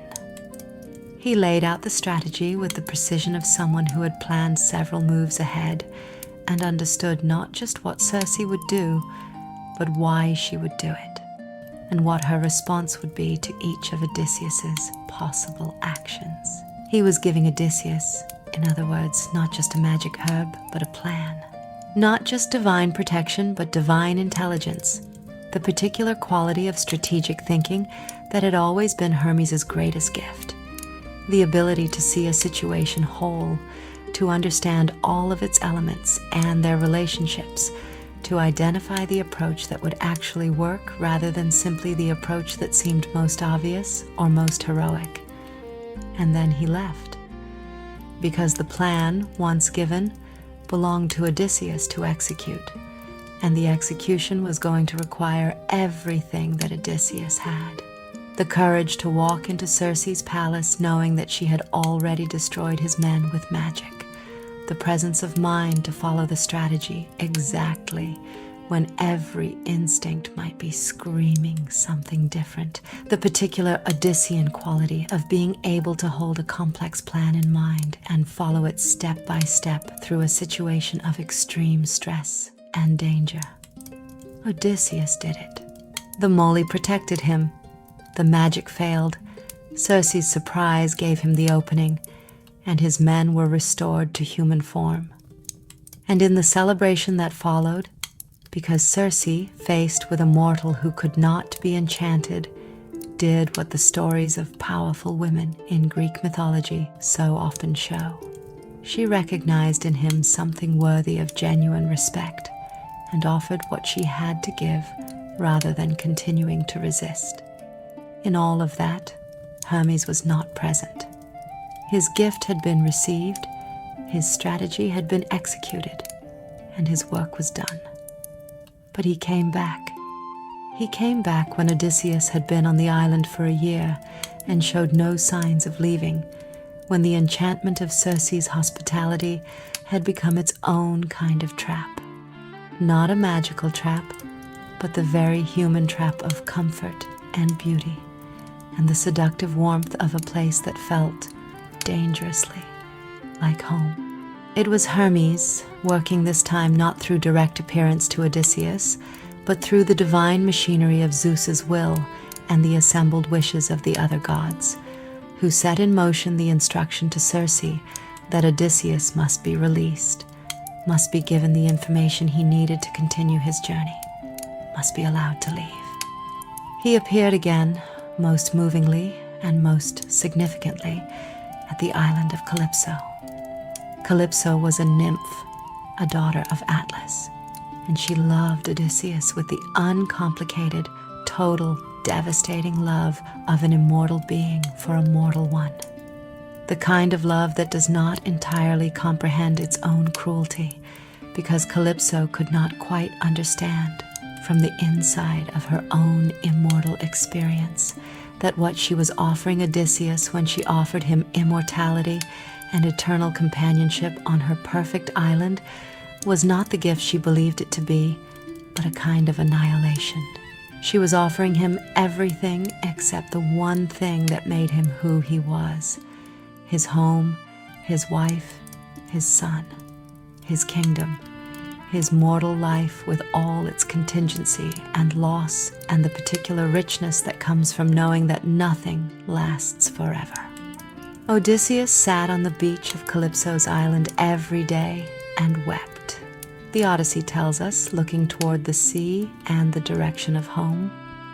He wept while Calypso watched him with the expression of someone who could not quite understand what they were witnessing, because the grief of a mortal for his mortal life was, from the perspective of immortal existence, almost incomprehensible, like weeping for a brief dream when real life was right there, available, offering everything that dreams could only approximate.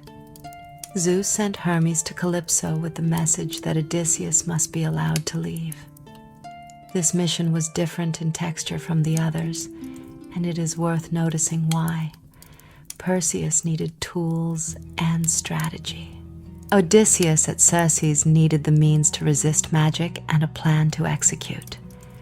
But here, on Calypso's island, there was no monster to be outwitted and no enchantment to be broken. There was only a nymph who loved a mortal and did not want to let him go, and a mortal who wanted to go home with a longing so profound it had become the defining condition of his existence. Hermes arrived on Ogygia, Calypso's island, and the description of that arrival in Homer is one of the most beautiful passages in all of ancient literature. He put on his golden sandals and flew over the sea like a seabird skimming the waves, and he arrived at the island where the cedar and alder and fragrant cypress grew, and where Calypso sat in her cave singing in a beautiful voice while she wove at her loom, and where Odysseus was nowhere in sight because he was on the beach, as always, looking toward home. Hermes delivered his message to Calypso with diplomatic care and genuine compassion, because he understood what it cost her, this command to release what she loved. And while he did not hesitate in the delivery, he did not make it brutally either. He sat with her in her cave, and he ate the food she offered, and he acknowledged, without apology and without false comfort, that the command was real, and that the reasons behind it were real, and that Odysseus's longing for his mortal life was something that immortal love, however sincere and however beautiful, could not satisfy or replace. Calypso wept, and Hermes allowed the weeping, did not rush past it or minimize it or offer easy consolation, but simply witnessed it with the quiet presence he brought to all the border moments of existence, the places where the human or divine experience touched its own limits and felt them clearly. And then Calypso, having wept, accepted what she could not change, and she went to find Odysseus on his beach and told him he was free to go. The raft that Odysseus built on that island, with Calypso's help and Calypso's provisions, carried him one more step toward home. And Hermes, whose message had made that raft possible, was already somewhere else, already in motion, already carrying the next thing that needed to be carried between the worlds. This is the pattern that defines Hermes' relationship with Odysseus across the Odyssey, and it is worth naming clearly. He appears at the moments of absolute necessity, provides exactly what is needed and nothing more, and then leaves, not because he is indifferent to the outcome, but because the outcome requires Odysseus to be Odysseus, to exercise his own intelligence and endurance, and the particular quality of polytropos that was, in the deepest sense, his defining characteristic. Too much divine assistance would have made Odysseus's journey something other than what it needed to be. Not a story of human resilience tested to its absolute limits and finding repeatedly and astonishingly that those limits were further than anyone had believed, but simply a story of a man carried home by gods who did most of the interesting work. Hermes knew this. He always calibrated his help to leave room for the hero to be heroic, to find in themselves the thing that the divine gift made available but could not actually supply. The winged sandals could carry you to the edge of the world, but the courage at the edge was your own. The moly could protect you from enchantment, but the intelligence to use that protection effectively was your own. The message to Calypso could set you free, but the 10 years of endurance that had brought you to this particular beach, looking toward this particular sea, longing for this particular home with this particular depth of feeling, all of that was entirely and irrevocably your own. Let us rest here for a moment in the shape of that understanding, because it is one of the most important ideas in all of Greek mythology and in all of the tradition of storytelling that came after it. The divine gifts are real, and they matter, and without them the heroes could not have done what they did.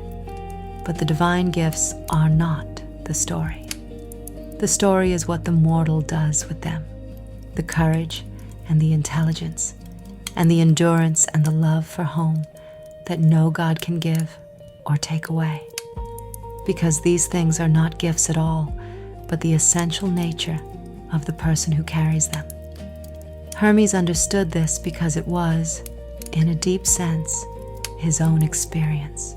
His own gifts, his cleverness, his speed, his ability to cross any boundary were not things that had been given to him, but things that were him, inseparable from the nature he had been born with and had expressed from the very first moment of his existence. You could not take the trickery from Hermes and still have Hermes. You could not take the music or the quick intelligence or the threshold crossing ease and still have the god.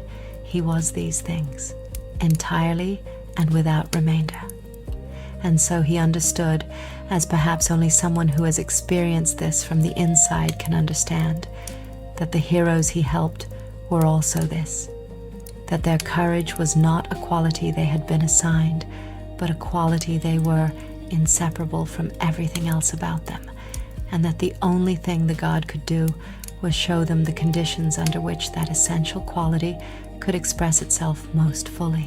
There is one more dimension of Hermes' relationship with mortal heroes that we have not yet touched on, and it is perhaps the most intimate and the most philosophically interesting. Not every encounter Hermes had with mortals was in service of a great quest or a divine mission. Some of them were smaller, quieter, and in their smallness more revealing of what Hermes actually was in the daily texture of the Greek divine world. He appeared to mortals at crossroads, as we have noted, at the Hermes, those piles of stones that mark the meeting of ways, the places where the decision between one road and another had to be made. And in those appearances, the question he addressed was not, "How do I kill the monster?" but something considerably more ordinary and considerably more universal. Which way do I go from here? This question, which way from here, is, when you think about it carefully, the question that underlies all of the great heroic quests and all of the great divine missions and all of the long journeys across impossible seas. It is the question at the center of every human life, recurring not once, but countless times, at every threshold and every turning point, every moment when the road divides and a choice must be made with incomplete information and uncertain consequences. It is the question that Perseus asked when he sat by the sea not knowing how to begin. It is the question Odysseus asked on every island, in every impossible situation, on every stage of that long journey home. And Hermes' answer was never a simple direction. Go left, go right, take the northern road. His answer was always more like the quality of attention he brought to the crossroads itself, the willingness to look carefully at both options, to feel the road ahead rather than simply choosing based on what was visible from where you stood. His answer was the mode of approach rather than the specific destination, the quality of mind that could navigate uncertainty without being paralyzed by it, that could move forward in the absence of certainty, because movement itself, the willingness to commit to a direction and walk it with full attention, was more important than perfect knowledge. He was, in this sense, the god most needed by everyone, at every stage of life, regardless of whether they were on a heroic quest or simply trying to find the right road between one Greek village and the next.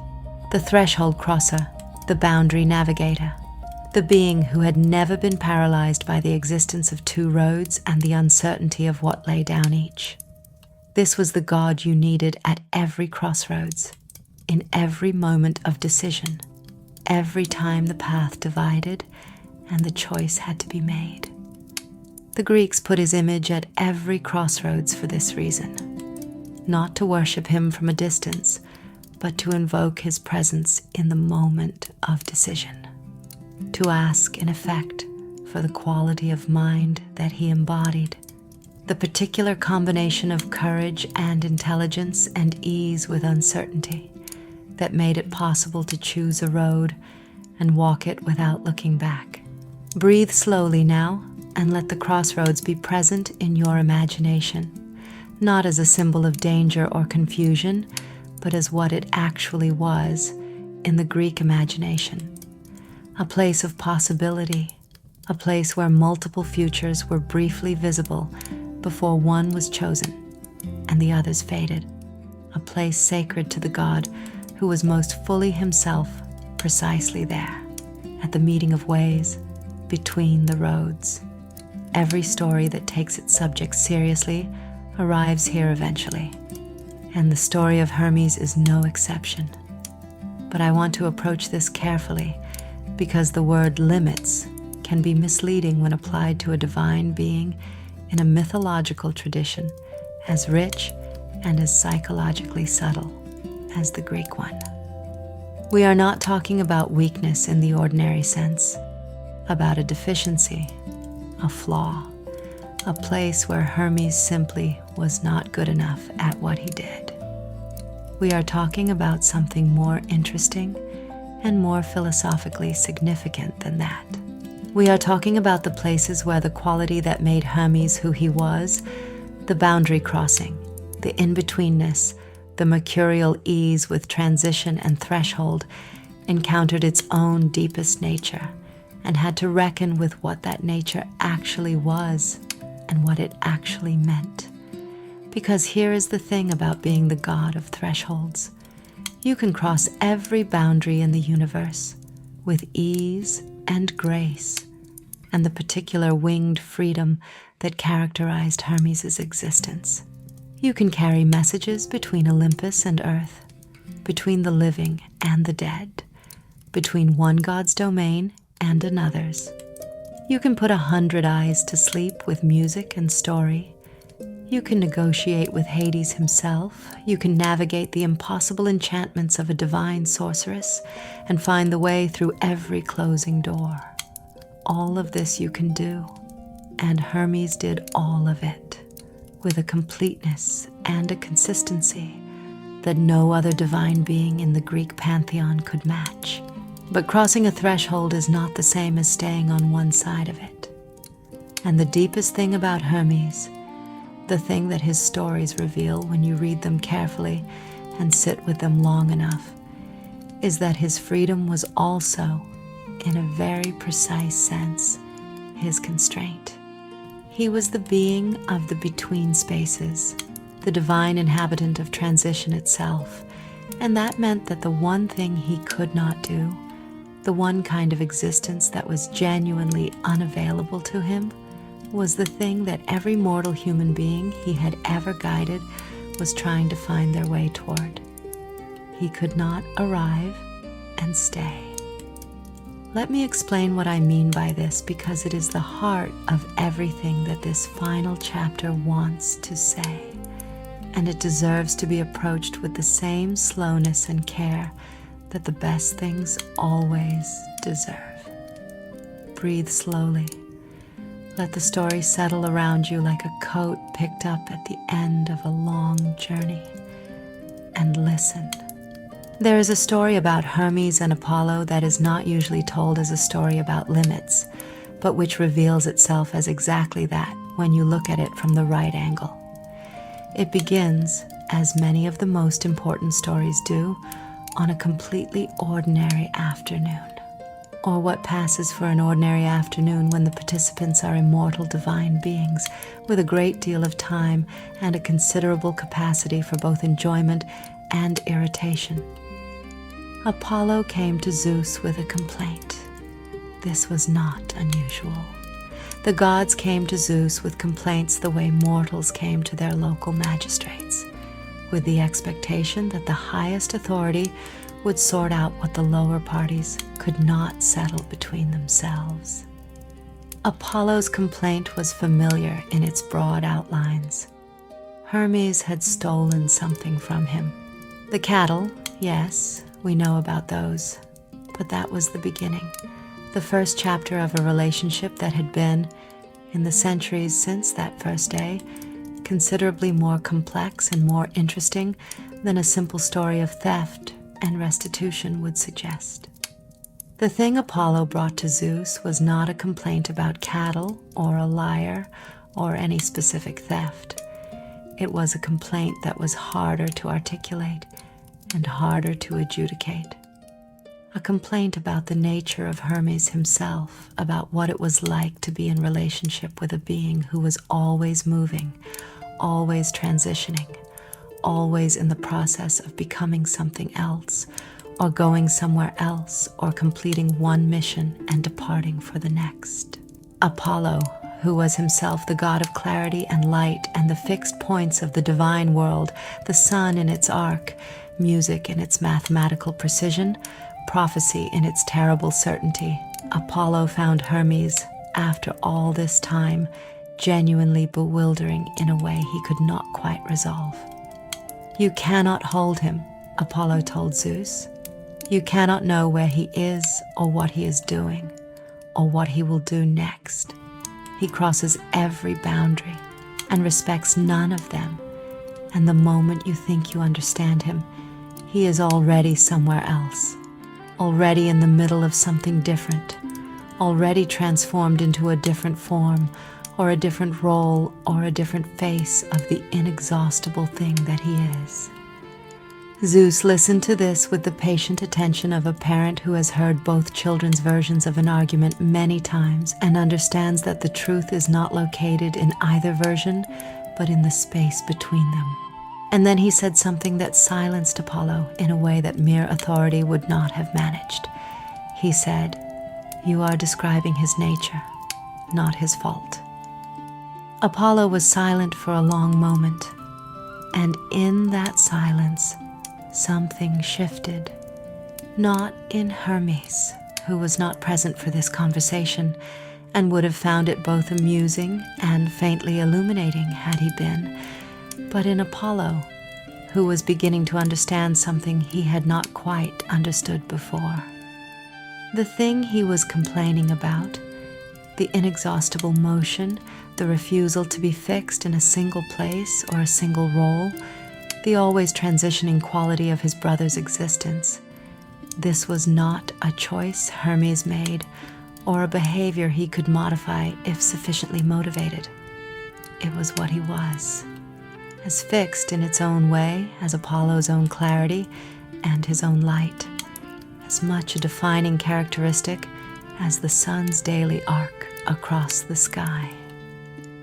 You cannot ask the river to stop flowing, Zeus said.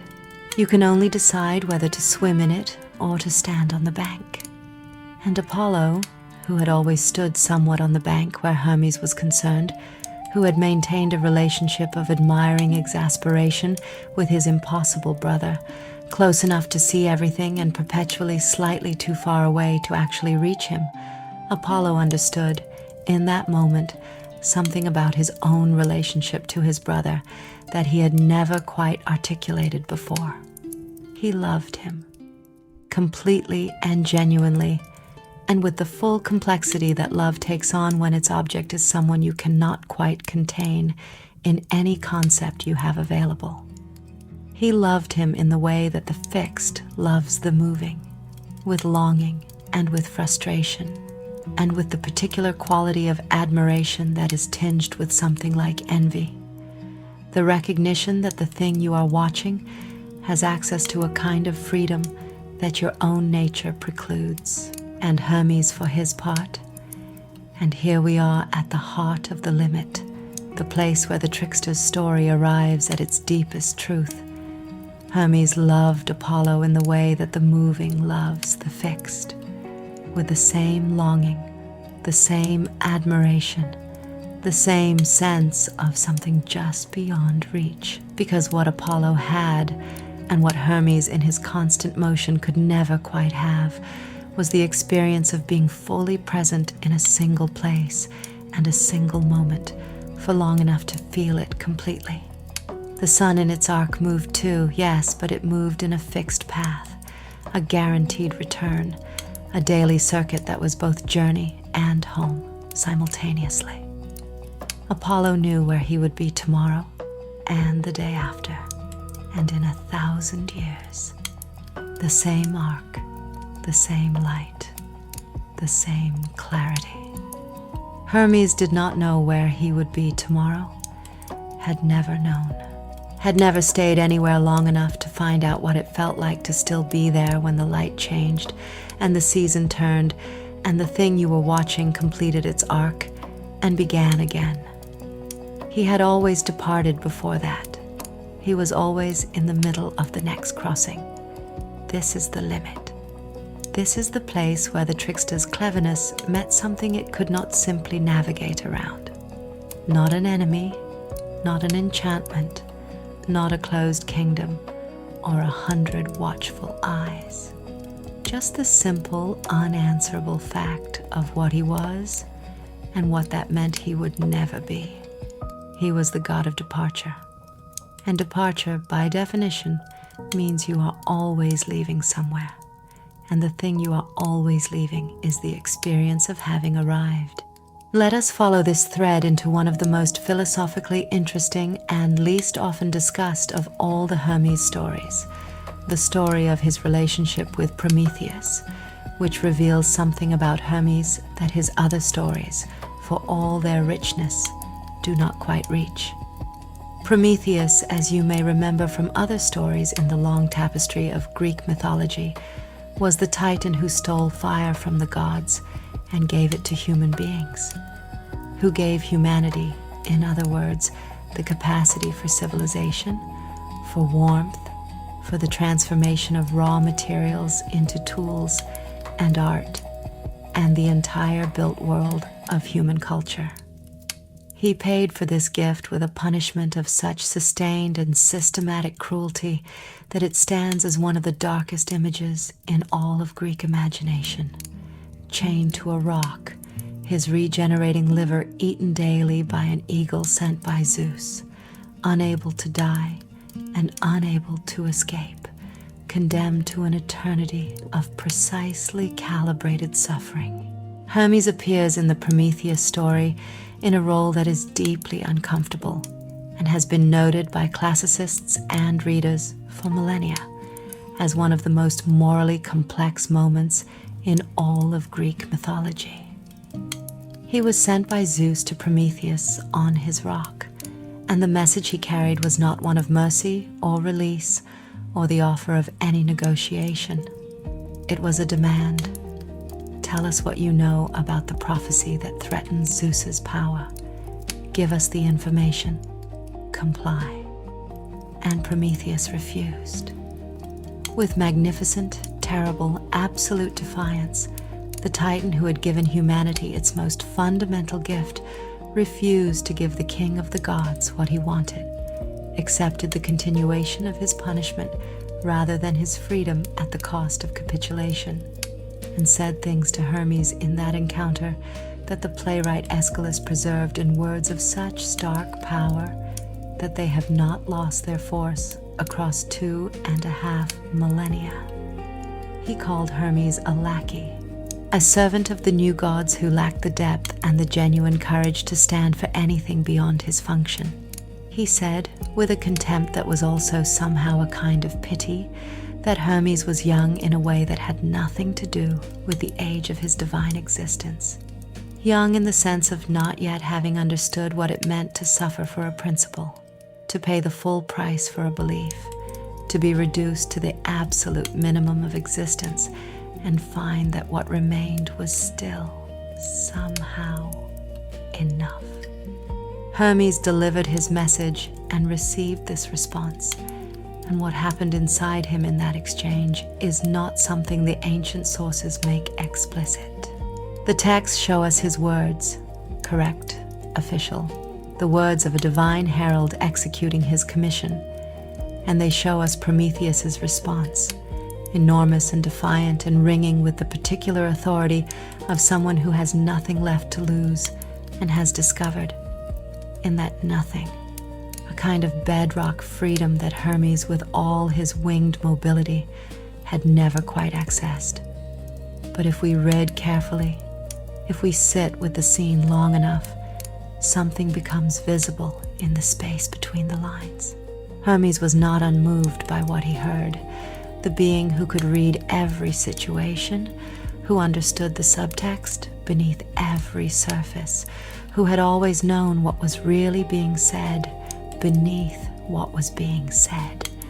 This being understood perfectly what Prometheus's defiance meant, and what it cost, and what it revealed about a kind of courage that was genuinely different from anything in Hermes' own experience.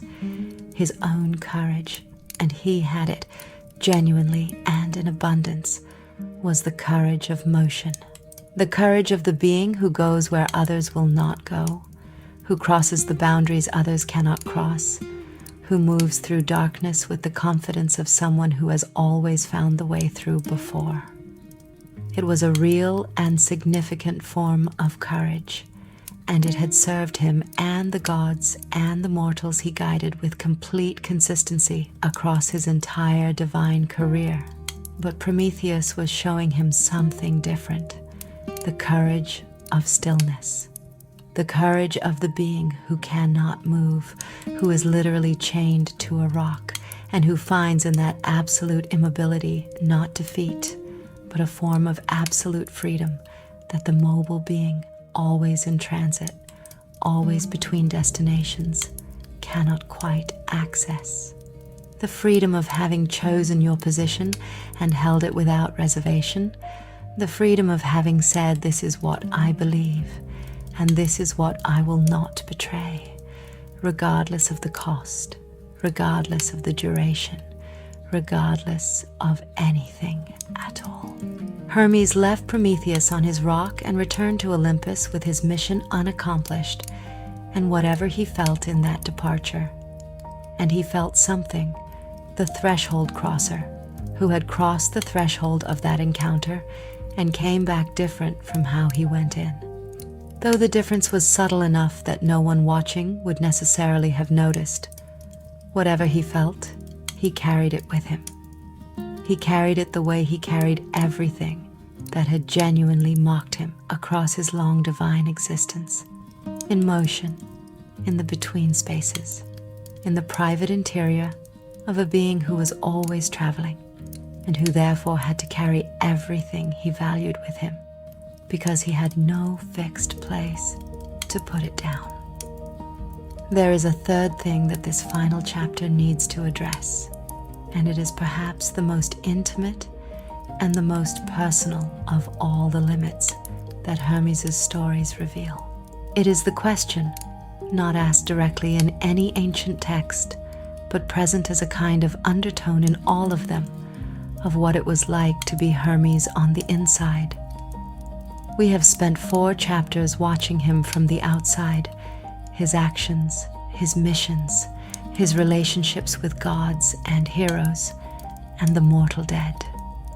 We have watched him move with extraordinary grace and speed and effectiveness through the most demanding situations the Greek mythological imagination could devise. We have seen him be clever and musical and diplomatic and compassionate and swift and occasionally ruthless and always, always in motion. We have watched him cross every boundary in the universe with the ease of a being for whom crossing boundaries was the most natural thing in the world. But what was it like on the inside to be that being? The Greek gods, unlike the gods of many other traditions, were understood to have genuine interior lives, to feel desire and jealousy and grief and joy and the full range of experiences that mortals felt, amplified by their divine scale, but recognizable in their essential nature. They were not abstractions or pure principles.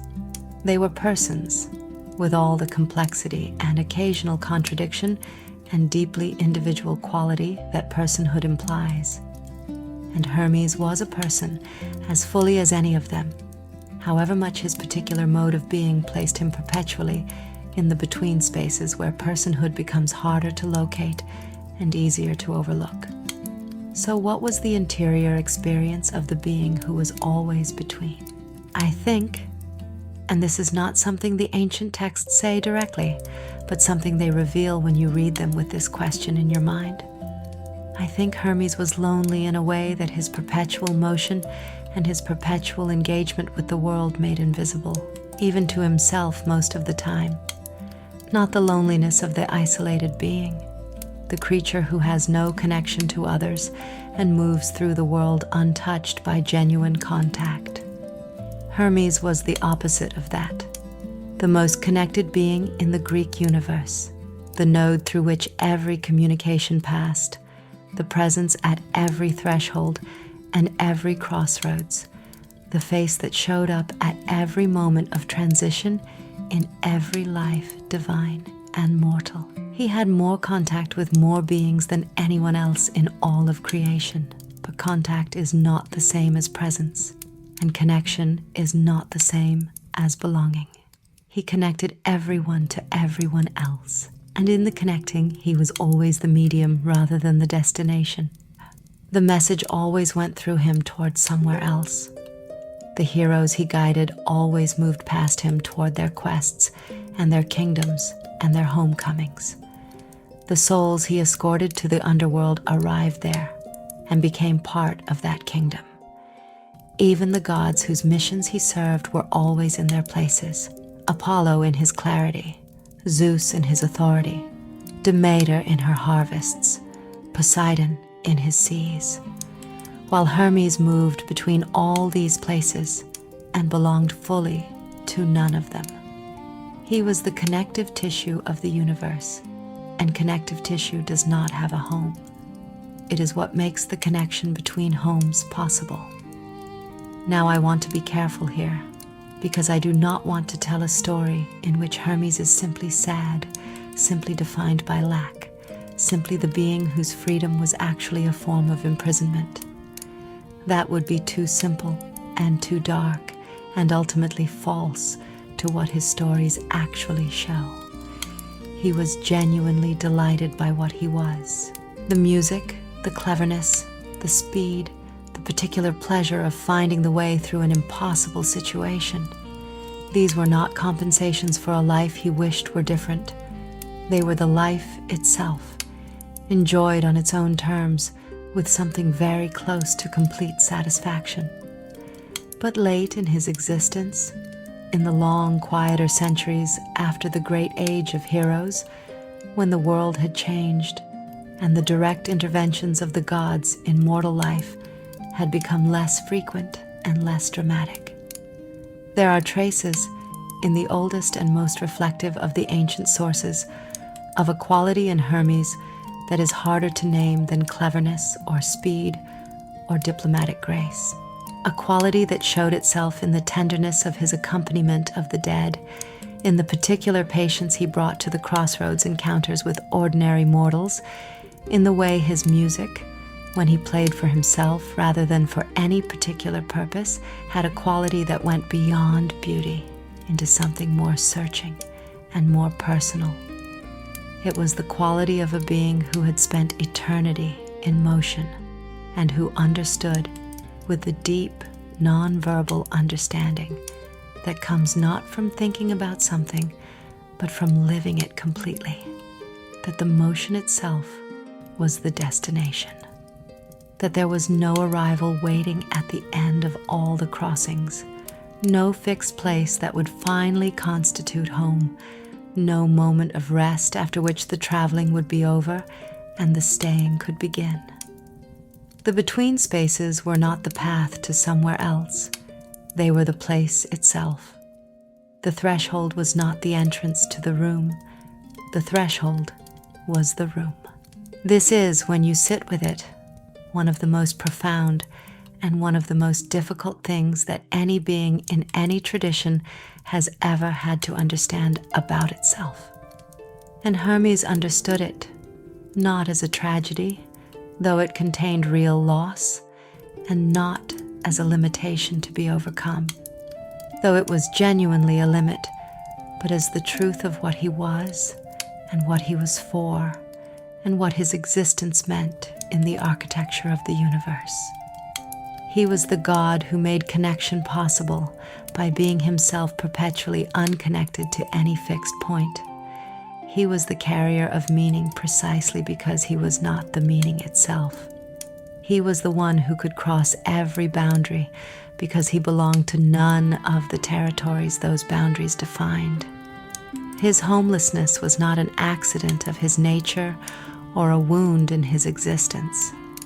It was the precise and necessary condition of his function, the thing that made him capable of being what the universe needed him to be. The river cannot choose to stop flowing, but the river, in its flowing, makes the dry lands possible. In its perpetual motion, it carries the water that makes the fixed and rooted things live. There is a final story, and it is the simplest of all the stories in this book, and it is the one that says most clearly what Hermes was, and what all of his stories taken together have been trying to say. It is not a famous story.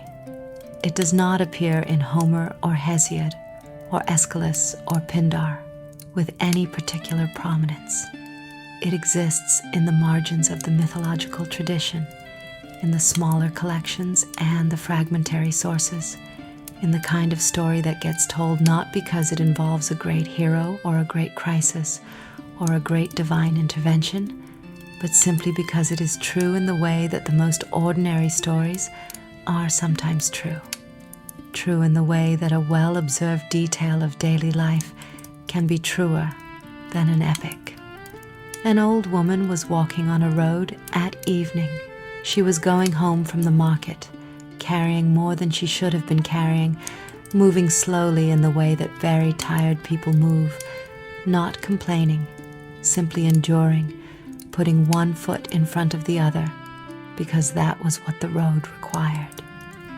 She had been walking a long time. The road home was longer than she had remembered when she set out that morning, and the bundle she carried was heavier than she had anticipated, and the evening was beginning to darken in a way that was slightly faster than she had hoped. At a crossroads, she stopped. She set down her bundle, and she rested for a moment, because she needed to, and because the crossroads felt, she could not have said exactly why, but it felt like a place where stopping was permitted, where the road itself gave you permission to pause and breathe and look at the sky before you continued. She looked at the sky. The first stars were beginning to appear. She had not seen the stars in a long time, she realized. She was always either inside or hurrying, always with her eyes on the next thing, the next task, the next step of the road. But here at the crossroads, In this pause that the crossroads permitted, she looked up and saw the sky going from blue to purple to the first deep dark, and the stars appearing one by one with the patient inevitability that stars have always managed, regardless of what was happening beneath them. She added a stone to the Hermes. She did not say a prayer exactly. She was too tired for formal prayer, and the god of the crossroads was not, she had always felt, a god who required formality. She just added the stone, and she picked up her bundle, and she continued on the road home. And she felt, for the rest of that walk, for reasons she could not quite have explained to anyone who asked, that she was not entirely alone on the road, that something was present in the evening air beside her, something that matched her pace exactly, something that knew this road and all roads, and had no particular destination of its own, and therefore had all the time in the world to walk beside a tired old woman carrying her market goods home in the dark. She arrived. She put down her bundle. She lit her lamp. The presence at the road was gone, if it had ever been there. But the road had been shorter than she feared.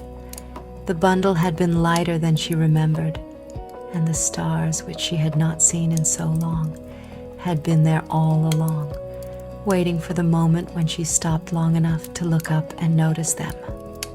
This is what Hermes was.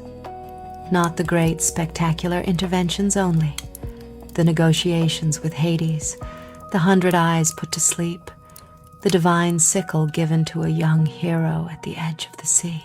Not only the magnificent missions and the impossible crossings and the moments where the entire Greek world turned on the speed and cleverness of a single divine messenger. Those were real, and they mattered enormously, and they have their rightful place in the long story of the Greek divine imagination. But also this, also the crossroads in the evening, also the stone added by tired hands, also the sense of company on a dark road that cannot quite be confirmed or denied, only felt in the quality of the walking, a lightness, a companionship, a feeling that the way forward is not quite as impossible as it seemed a moment ago. Every tradition of storytelling that has lasted long enough to pass through many generations eventually arrives at this understanding, that the gods who matter most are not necessarily the most powerful or the most dramatic, but the most present. The ones who show up not only for the great crises, but for the small ones. The ones whose domain includes not only the extraordinary moments of human existence, but the ordinary ones. The daily road, the market goods, the evening walk, the crossroads where you stop to breathe and look at the sky. Hermes presided over all of it. The whole spectrum of crossing, from the cosmically significant to the entirely ordinary, from the hero approaching Medusa to the old woman approaching her own front door. He was there for all of it, in different forms and different degrees of visibility, with different tools and different modes of assistance, but always with the same essential quality, the quality of the being who knows the way through, who has crossed this particular kind of threshold before, who can walk beside you in the dark and not make the dark less dark, but make the walking through it somehow more possible. This was his gift, not the winged sandals, or the caduceus, or the divine cleverness, or the music that could put 100 eyes to sleep. Those were the instruments of the gift, the specific tools through which it expressed itself in specific situations. The gift itself was simpler and stranger, and more universally available than any of those things. The gift was presence. The gift was accompaniment. The gift was the willingness, and in a divine being who moves like thought, who could be anywhere in any instant, the willingness to slow down to the pace of the being beside you is a genuine willingness, a real choice. a genuine act of grace, the willingness to slow down to your pace and walk beside you and know the way and not rush ahead, but stay exactly there, at the threshold, for exactly as long as you needed. The limits of the trickster were real. He could not arrive and stay. He could not be fixed and present in the way that the fixed and rooted things were present. He could not give himself a home or a permanent belonging or the experience of watching the same horizon through all the changing seasons until the changing seasons themselves became a kind of home. But in exchange for those things, or perhaps not in exchange, but simply as the other face of the same essential nature, the shadow cast by the same light, he had something that no fixed being could have, something that required exactly the quality of existence that seemed, from a certain angle, like loss. He could be present at every threshold, for every crossing, for every being who needed accompaniment through a passage they could not navigate alone. He was everywhere that a crossing was needed, and crossings are needed everywhere, all the time, in every life, in every moment of transition and decision and departure, and the approaching of things that are genuinely frightening and genuinely necessary. He was there. He was always there, moving at the speed of thought, present at every crossroads, carrying his golden staff and his winged speed and his inexhaustible quality of aliveness through every dark passage in the universe, and always, even when invisible, even when his presence was only a slight lightening of the road, a slight sense that the way forward was less impossible than it had seemed, always beside you. That is the story of Hermes, the trickster who served the gods, the messenger who crossed every boundary, the god of the threshold who could not stay but never left, the being who was most fully himself in the between spaces, who found his home in the crossing, who carried the message of connection between all things precisely because he was attached to none of them and therefore free to belong in his particular and unrepeatable way to all of them. Let the story settle now. Let the road be still beneath you and the sky be the sky it always is, full of stars that were waiting patiently for the moment you stopped to look up at them. Let the crossroads be where it is, at the meeting of all roads, with its herma of accumulated stones and its quality of permission, its sense that here you may pause and breathe before you continue. And if you feel, in the deepening quiet of this moment, something beside you on the road, something that matches your pace exactly, something that knows the way, do not be surprised. Do not try to see it directly, the way you cannot look directly at certain lights without losing them. Just walk. The way through is there. It always has been. The God of Crossroads is with you, as he has always been with everyone who ever stood at the meeting of ways and needed to find the road home. Rest now. The wings are still.